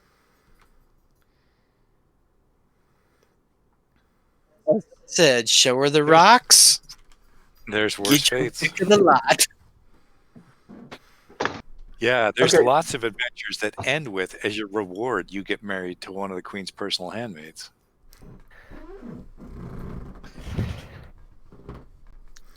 There's also, I suppose I should just give you this background.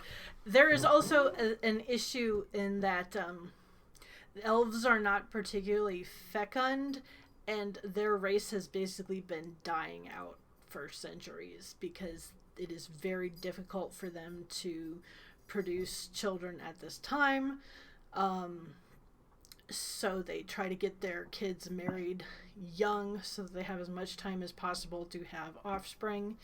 And also the elves, because there are few of them and it's difficult for them to have children, their genetic pool is not very big anymore. So they are basically, they have all sorts of problems with like birth defects and genetic abnormalities. So getting healthy kids is a huge priority. And Golwyn is basically the only offspring that Dinalessa has managed to produce so far in her life.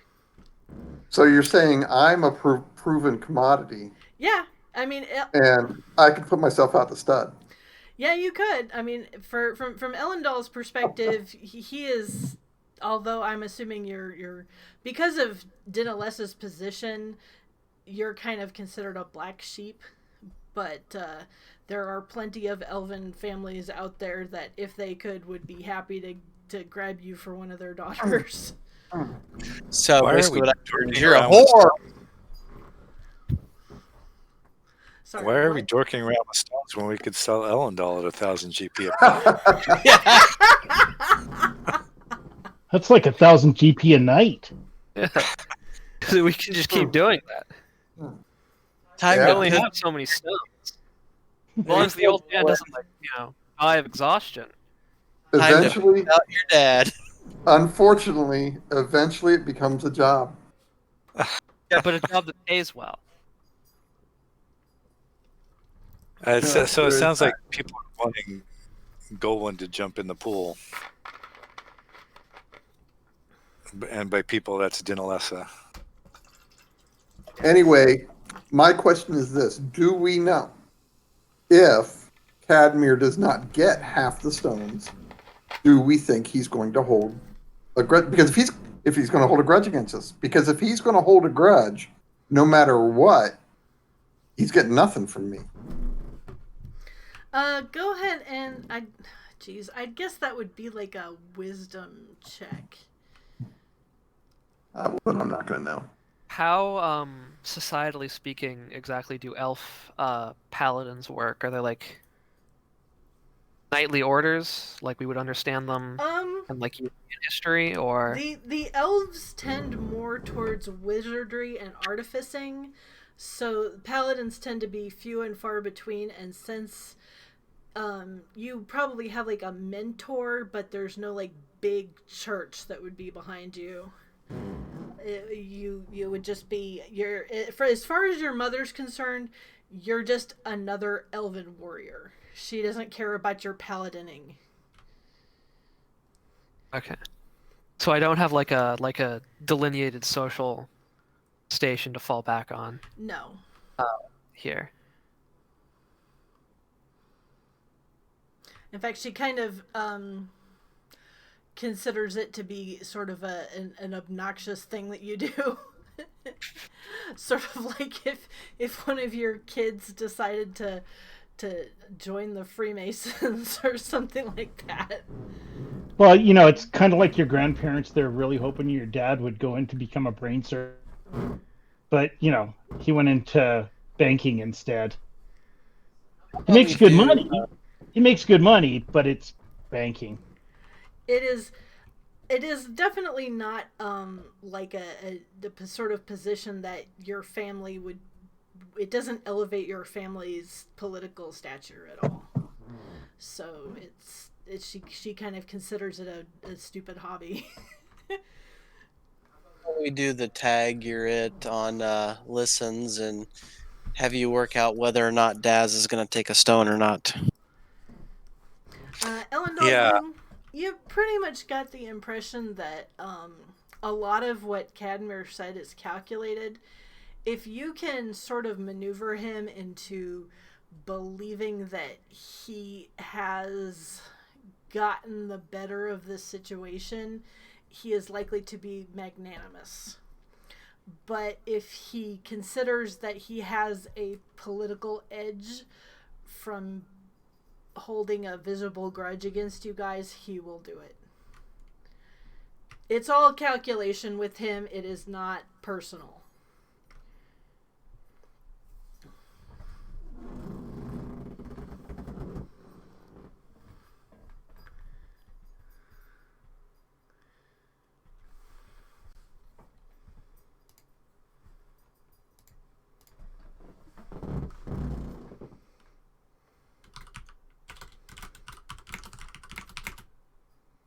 Actually, why not, Jenny, just for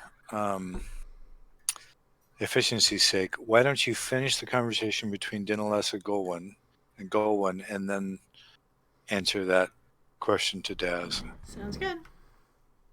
There's no reason to try and do them in parallel.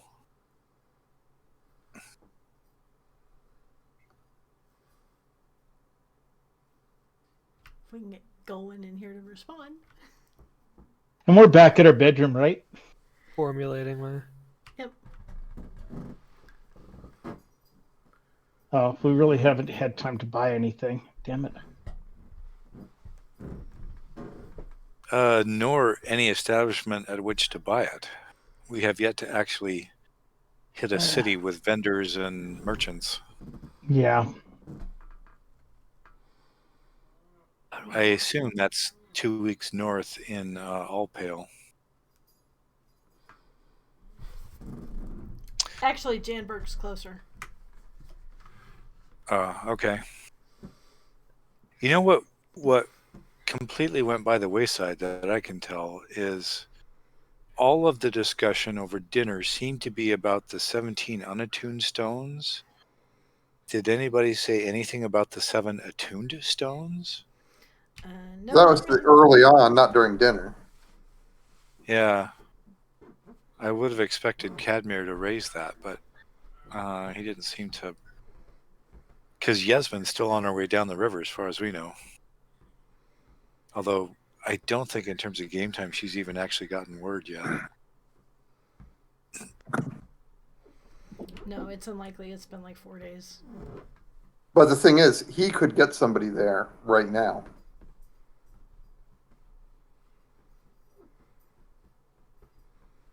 If he wanted to.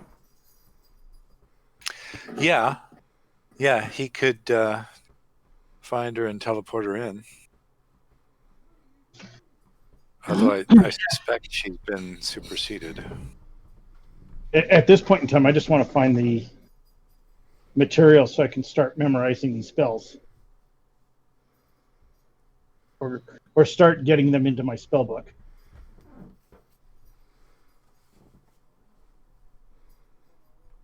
There's got to be This has magic become users hanging around this garrison.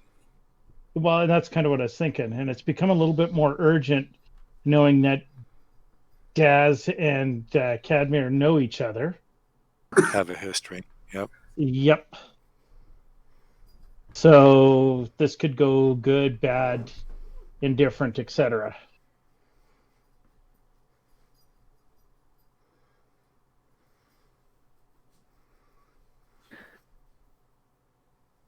Daz is Cadmere's long-lost junkie brother with a heart of gold. No. I think they dated. They broke up. It was bad. That's why Dad started drinking. Because Cadmere was not the man that he thought he was. That, you know, he fell in love with one man, and then he found out that Cadmere was a dick. And that kind We of... know that Cadmere does not have a heart of gold. Yeah. Oh, it's getting funny.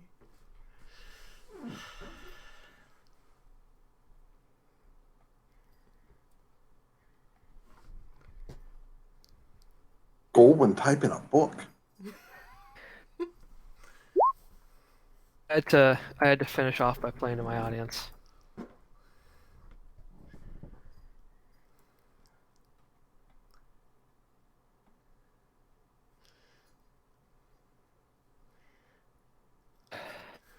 Huh, make an authority check.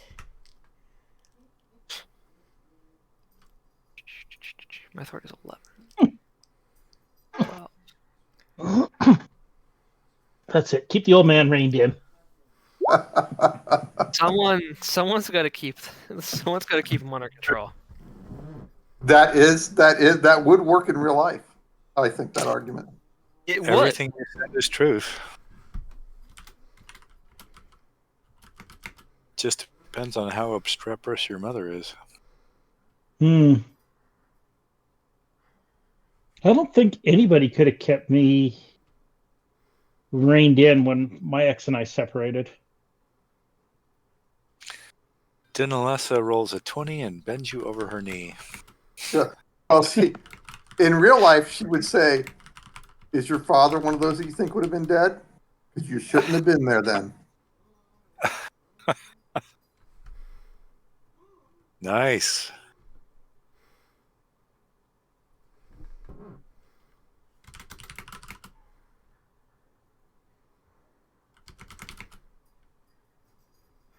All right, I've heard enough. I'm going to the room so they don't catch me loitering out there.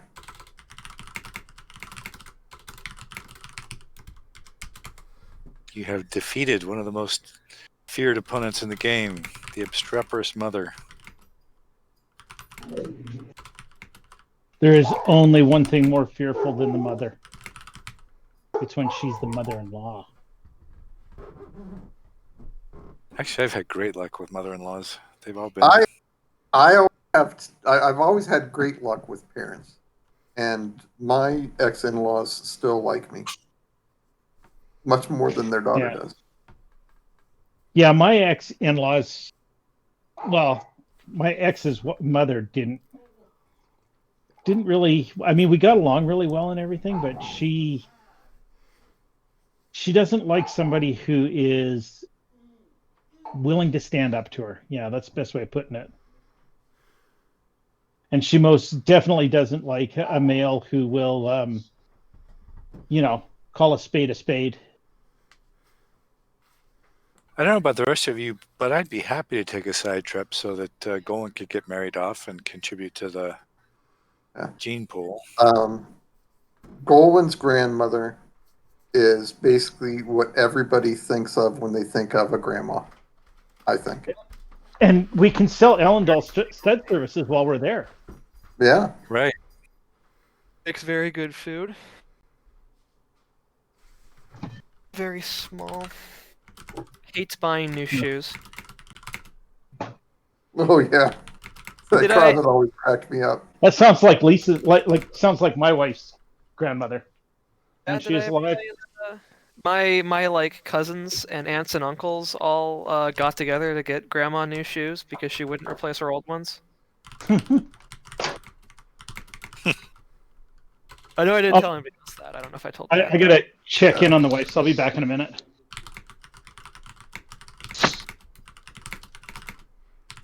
And it's not because she doesn't have the money.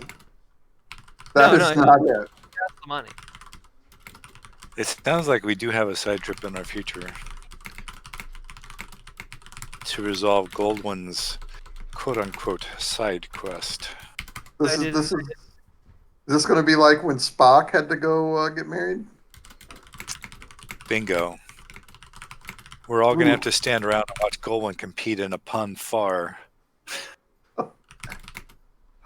But who will he have to compete against? I'm going to feel bad if I got to put him down. It's got to be Captain Kirk, right?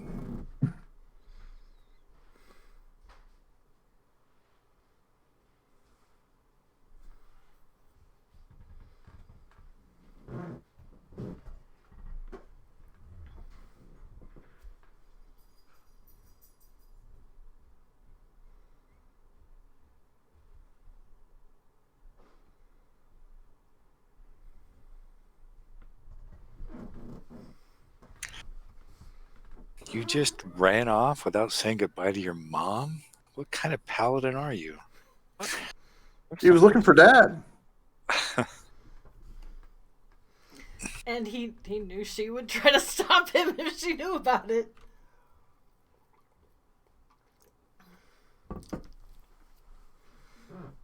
And she's always felt a little inferior ever since he stood up and hit his head on the piano. He started crying. He was like, a year and a half. He stood up, hit his head on the piano, started crying, walked right by her, straight to me. The look on her face was not good.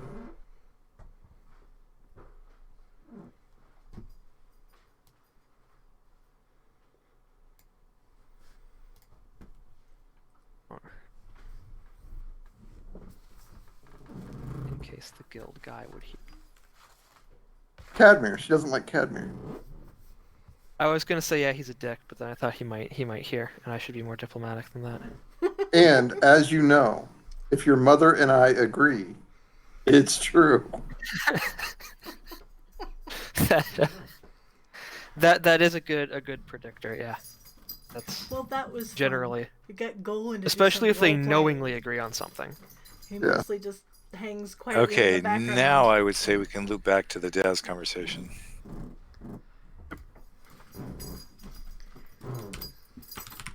Okay, I'm back.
So he dropped out of school without saying anything. Not living up to his potential, as they love to say it. Yep. Such institutions.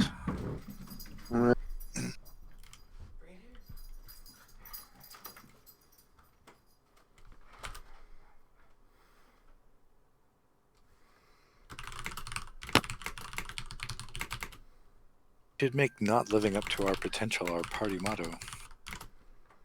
Oh, but then we'd have to ditch got a canoe.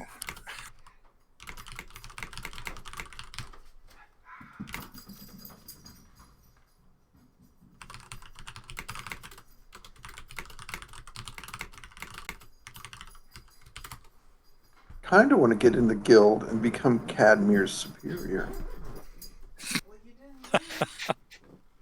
Is that really worth it?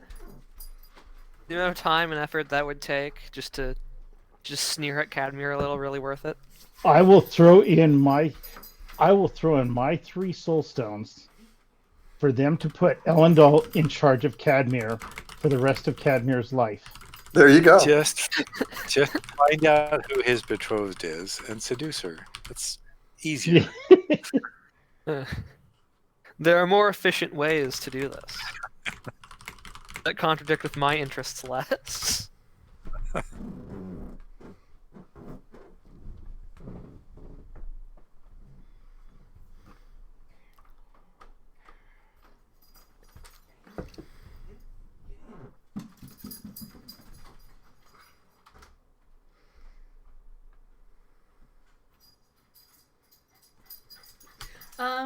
Make a perception check if you want to here.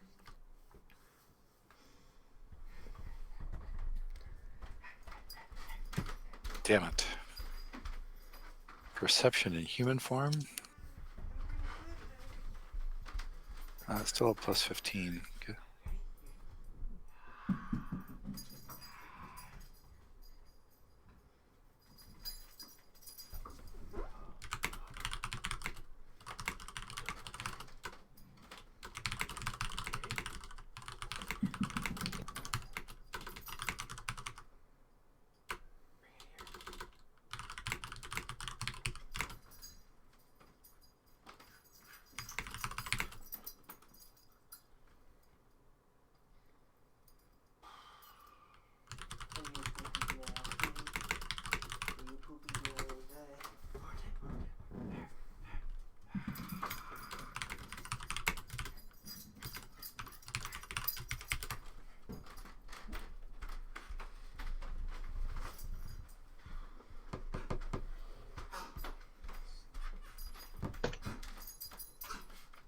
And I have these projects at work. I want to fire them. So I have no interest in Daz at this.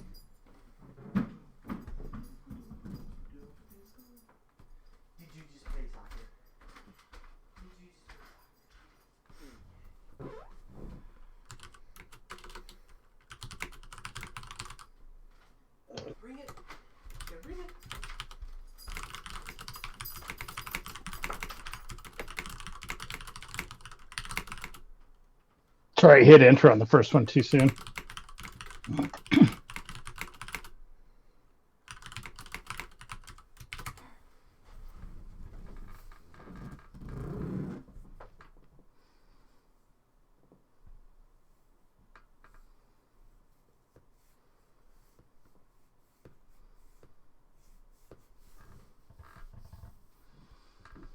Yeah, this is pretty cool. Now, did he have to graduate to get a soul stone, or does he already have one?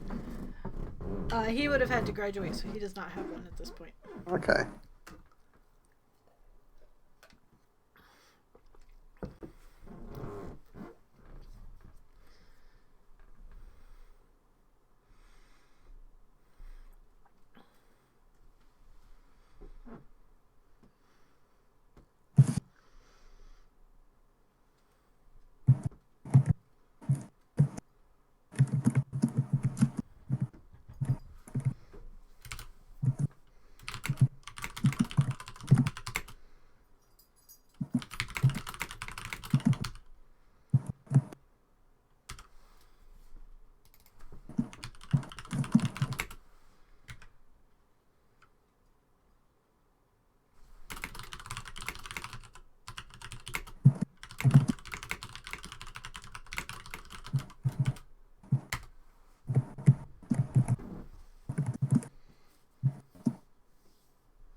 They can't all be jerks if they do actually have a reputation as protectors and defenders of the land.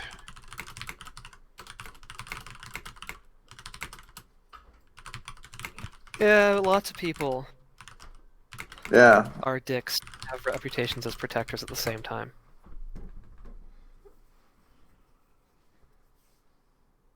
Sometimes they're even dicks, but their reputations are legitimate.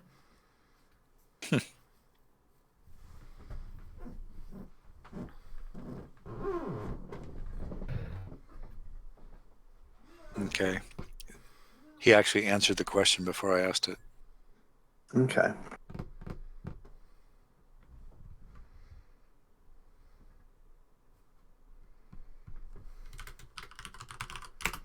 We made this decision just a little late. We could have taken Daz with us and had Chanmur attune him as well, but that's Yep. okay. We're going back there to get the dragon. Let's face facts. We gotta go kill the dragon anyway. And save the halflings, yeah. Oh yeah, them. I don't remember that.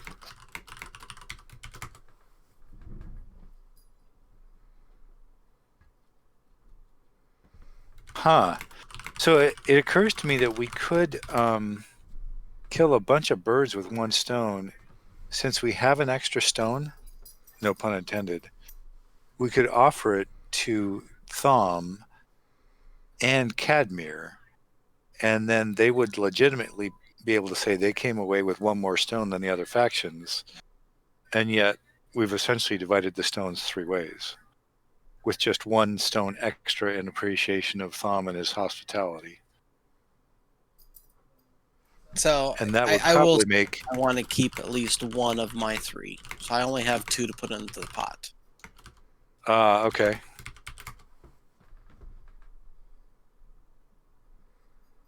How do we signify if we want to take one of the elves or the dwarves up on their offer? Do we have to give them like all of the stones, majority, a plurality?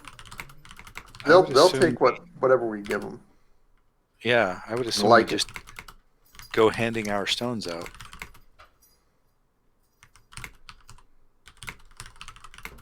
I was going to physically take 3 and hand 1 to each tomorrow.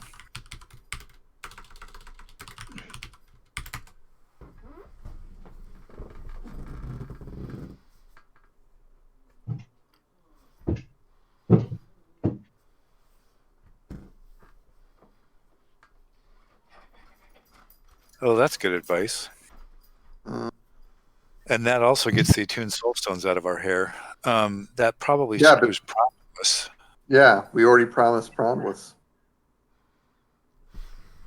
We could hand the attuned soulstones over and simply ask that he square things with Prandwis and Yesmund, since that was never our.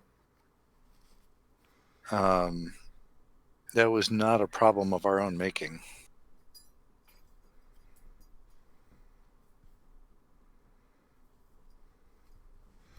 Hey, little puppy. Where's my puppy? You gonna come here, little puppy? Come here, Frisco.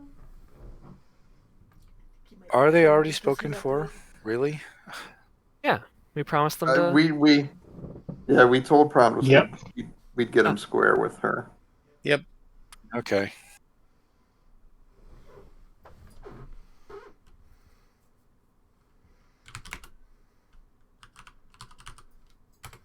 If it's a choice between getting crosswise with Prandwis and getting crosswise with Remember, we Cadmir. already sent word that we have them and are waiting for her here. We'd have to try and rescind that word before it ever got to her. Or we could ask Cadmir to find her and port her here so that we could resolve it in real time between the 3 of them. That's what I was. What was the name of the city that she's in? I forget. Alpale. Alpale. It's a ways north. But the guild does have a transportation. Yes, there's a guild teleporter here in the stronghold. They just couldn't use it to go directly to Alpale because nobody who was here earlier with you guys had been there before. you still have to actually have been to where you want to go to use the guild teleporter to go there. Right. They figured when they were building the things that if it was just a you can go anywhere in the guild teleportation network, it might be a little bit insecure. So they at least put that much in. Do we know the dollar figure on the reward that Yasmin is expecting?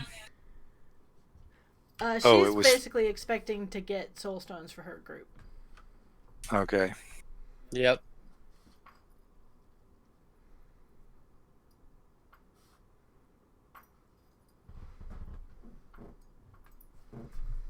See, you guys should have just let me kill Prodwith. Yeah, I'm not sure there's a way to satisfy both Cadmir and Yasmin and Prandwis.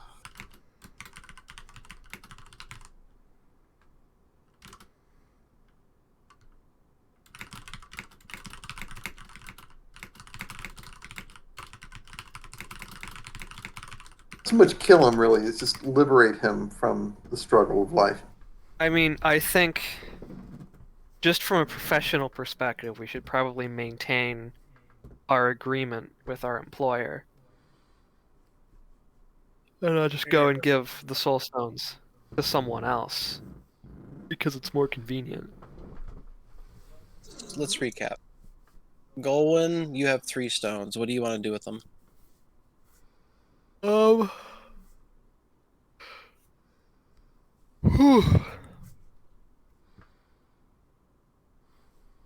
I'm not sure. I think I might just give them to the elves, since I'm apparently sort of inexorably linked to the elvish court. Okay. Lucha, what do you want to do with yours? Right now I'm kind of betwixt and between on, one to each. But I want to hear what they have to offer. I mean, we're talking about dividing these up and giving them. We don't know what they're offering. They're basically offering magic items, but you need to put together a list of what you want.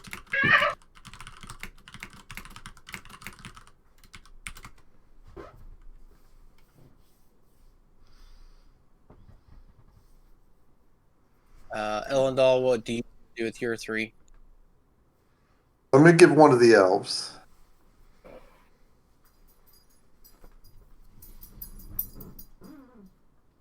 If only I could ask for a weapon that is at the same time a blade and a chain. Oh, I'm sure you can get that. And then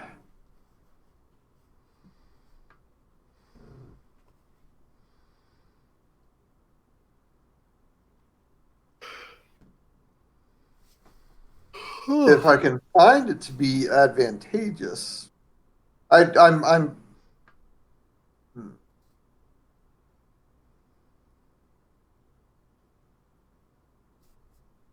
How about you, Listens, what he thinks about his other 2? Yeah.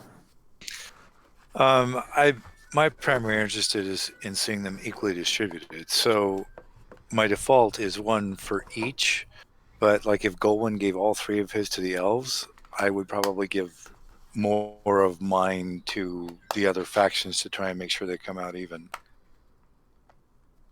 Because I think we will be perceived more as a group than as individuals, and if we end up giving like half the stones to the elves, it'll be perceived as the group giving half the stones to the elves, which that's okay. We're half the group is elves basically, but I'd like to come away from this with all the stones disposed of and nobody pissed off to the extent that that's possible.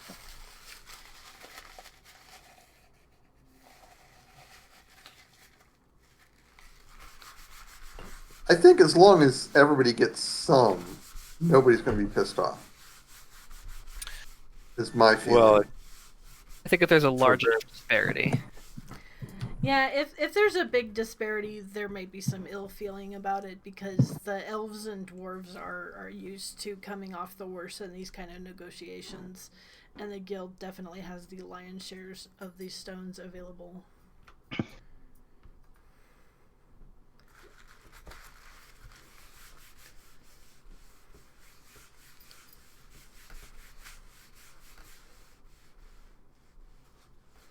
they've been pushing that line about we defend everybody for a long time. So Elendal, you have 2 left. But they are but the guild is the largest of. Yes, they are. The Well, Ebronka and Dinalessa will basically perceive it as fair if they get a third. Giving them more than that would be, they would probably consider that to be courting ill will. So they will not expect you to give them more than a third, but getting a real third share will be to them is like, woohoo, yay, we did it. Good job us. Hello. So they will view that a fair distribution as Drive safe. extremely It's really, really favorable slick to out. themselves, basically. Okay. so Cadmere will. Would it be a think bad it's that idea he's Yeah, lost. it's the side streets. Whoa. So to go any you more should be than one? flying Lucia, Virginia. if you're talking to So someone else, once you could you turn mute on yourself, Seneca and please? come here. Yep. Love you too. Bye. Because I can't hear it when y'all talk at once. Sorry about that. No, he was talking to us, and I think it's awkward that we didn't say "I love you" too back to him. I know, but Sorry, no, my daughter's just leaving work, and the highway patrol around here and everything else said, "Oh, nobody should be driving because of how slick the roads are and everything." And yet she works for the university, and they didn't close the campus. So here it is, 8:00, 8:30 at night, and she's just leaving work. Aren't you in Nevada? Yep. And there's ice in Nevada? I got 29 inches of snow between yesterday and today. There are mountains Good in grief. Nevada. Wow. Yeah, like Lake Tahoe is in Nevada. Okay. Oh, and Jenny, don't make the mistake I did when I first came here. It's not Nevada, it's Nevada. I swear. Oh, man. Pronounce it any damn way I want. I'm from Ohio. I went someplace and I pronounced it Nevada, and holy shit. You would have thought that I was ready to die or something. You can chalk it up to my freakish Ohio accent or something. I don't care. Yeah. Okay. Yeah, they don't. So I chalked it up to Canadian. They didn't care. So basically, Harold was conducting a poll as to who was going to do what with their stones. so I was going to distribute. Golwyn said he was inclined toward giving his to the elves, and I think I missed everybody else's intentions. Harold was going to preserve one for his family. If Cadmere only gets a third, I think he's going to view that as a loss. That would kind of, you guys could make like some authority checks to convince him that this is the most fair way. Like, you basically, if you want him to be nice to you, you can make some checks and try to butter him up a little bit, that sort of thing, or come up with alternate solutions like Daz's suggestion. There are ways around it, but yeah, Cadmere will consider just an even distribution to be not what he was expecting to bring home. So he would view that as kind of a failure. Disappointment. Yeah, disappointment. But he's not offering us anything really, and telling us that we're trash. He is offering less, it seems like, at least, than the dwarves and the elves are. Yep. You apparently expect. You can probably get around that, but it depends on how much you want to work on him, basically. Because I mean, if you make it seem like you come back and say, well, the elves and dwarves are clearly offering us a better deal, so we're going to give them all the stones. He's going to backpedal. Because coming home with no stones would look super awful.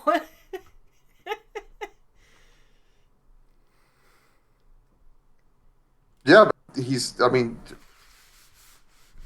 All right, so I guess here'd be kind of the breakdown. So right now we're basically saying 5 to the elves, 3 to the dwarves, 2 to the guild. We have 4 left over, so I have 1. Listen has 1. Ellendal, you have your 2.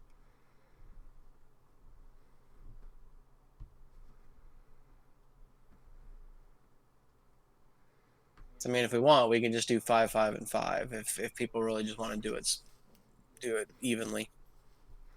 And We then still we've have got an one extra. Yeah, there'd be the 1 extra, and then the last one obviously would go to Daz. If I got that right. No, I'm sorry. Yeah, 17. 5, Well, 5, 1 I'm extra. keeping 1 stone personally. Okay, so we've essentially got 16. Correct. And then we've committed 1 to Daz, so that's 5, we have 5, and 5.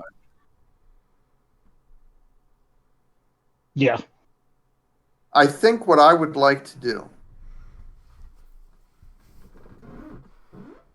I'd like to go and have a private conversation with Cadmir. You are not going to kill him. I'm Do sorry? not- You can't kill Cadmir. No, not to kill him. You Right. guys. You know what the sad thing is? That's exactly where my mind went too. Oh, we got an assassination attempt going on. I would like to equally distribute my 3 stones before Ellendal gets permanently on Cadmir's bad side. No. You guys, you don't understand at all. No. So I'm thinking, maybe in a one-on-one situation where he's not trying to make a show in front of other people, he could be more reasonable.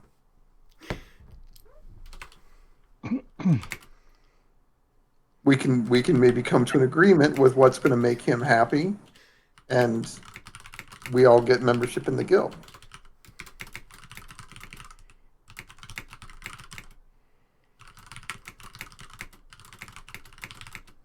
Do we think that the 5, 5, and 5 would do that?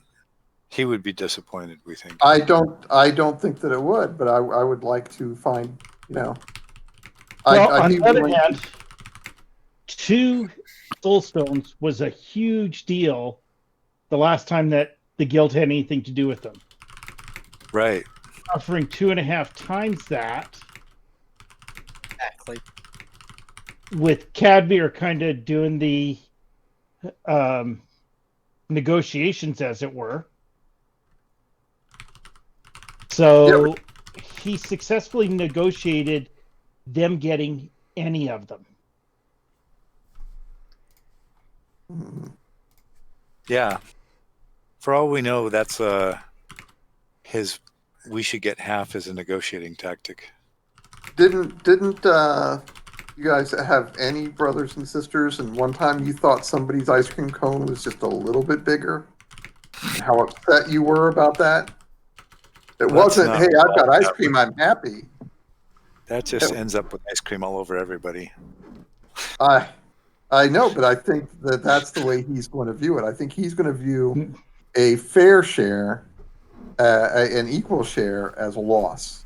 You're gonna have us all end up with ice cream melting on the pavement and everybody in tears. Let's See, my parents, 5 and call it my done. parents had it right. I got to scoop the ice cream into the bowls, and my sister got to choose which bowl came first. I'm with Harold. I think 5, 5, and 5 and call it good. I'm fine with what Daz is thinking here. Daz was actually a whole separate issue. Oh, He was never how to mind. dispose of the 7 attuned Never mind. ones. Daz had an aside to me. Oh.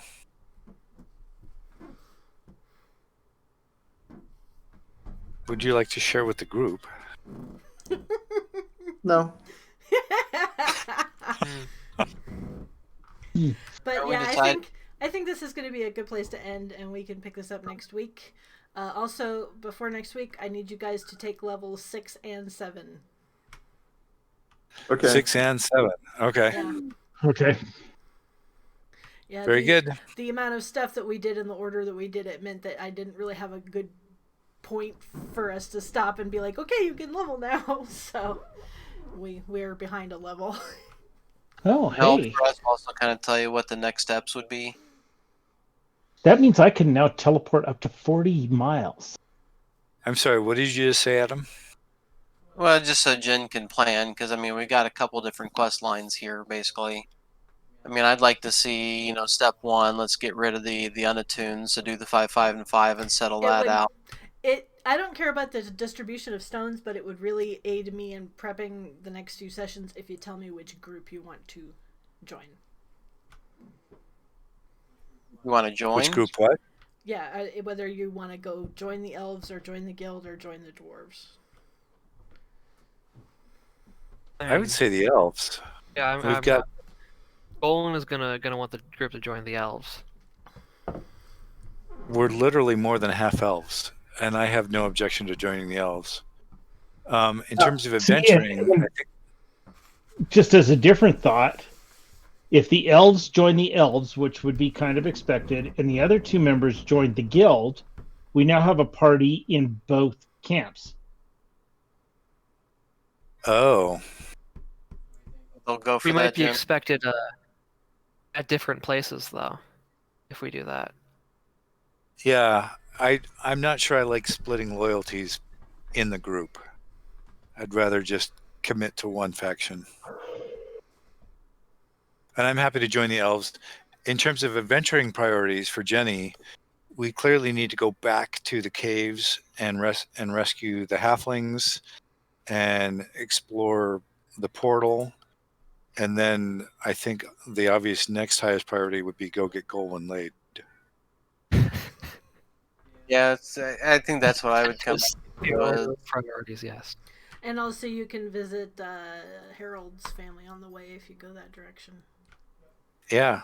I would like to see that as up on the offer. If we spend a couple days here in the fort, can we have him teleport to All Pale and get Yasmin and bring Yasmin down here and see if we can get that solved? If they can use a teleport. Yeah, I think with you guys leveling, that'll be workable. You can figure out a way to get. Well, because I'm going to kind of say I want to stay put for at least a week, if not more. I need time to get spell materials or spell writing materials, and it takes a day for each one of those 7 spells or 8 spells. So we're talking 8 days that I personally need to be able to study and add stuff in. Those spells. Yeah. We can wait 8 days. That's no problem. There's plenty of fish to talk to in this river.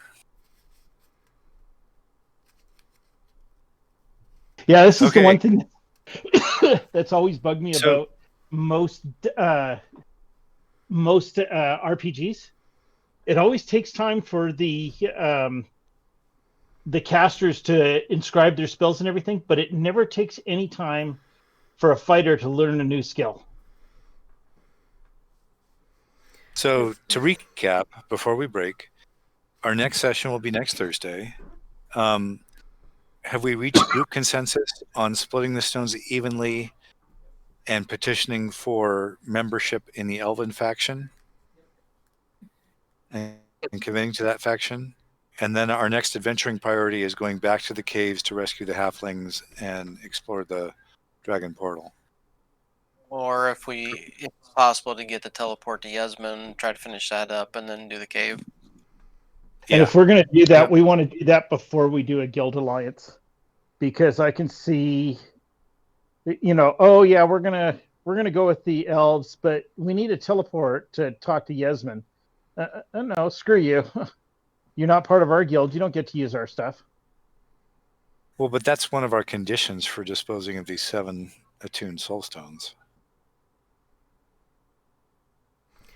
Yeah, you could probably swing it if you're like, we want to go settle this with our employer to free up these stones. Yeah, you could probably swing it that way. Yeah, but again, it means do we have 5 or 7 of the attuned? 7.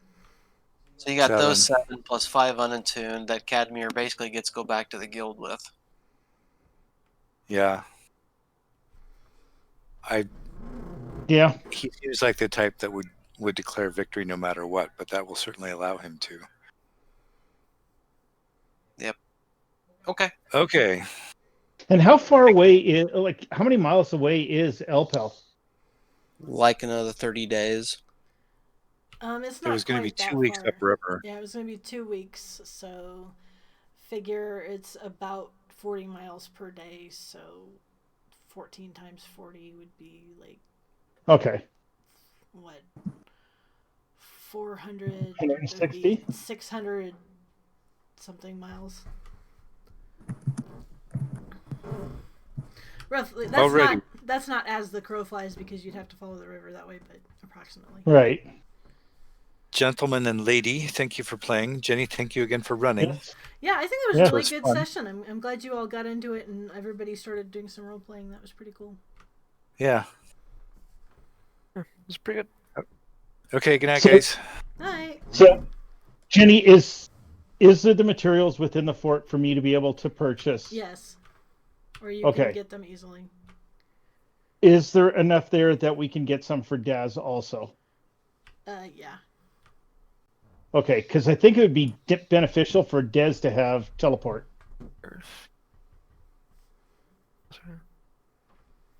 Okay, well, next week, guys. Okay. Okay, we'll talk to y'all next week. Thanks all. Bye.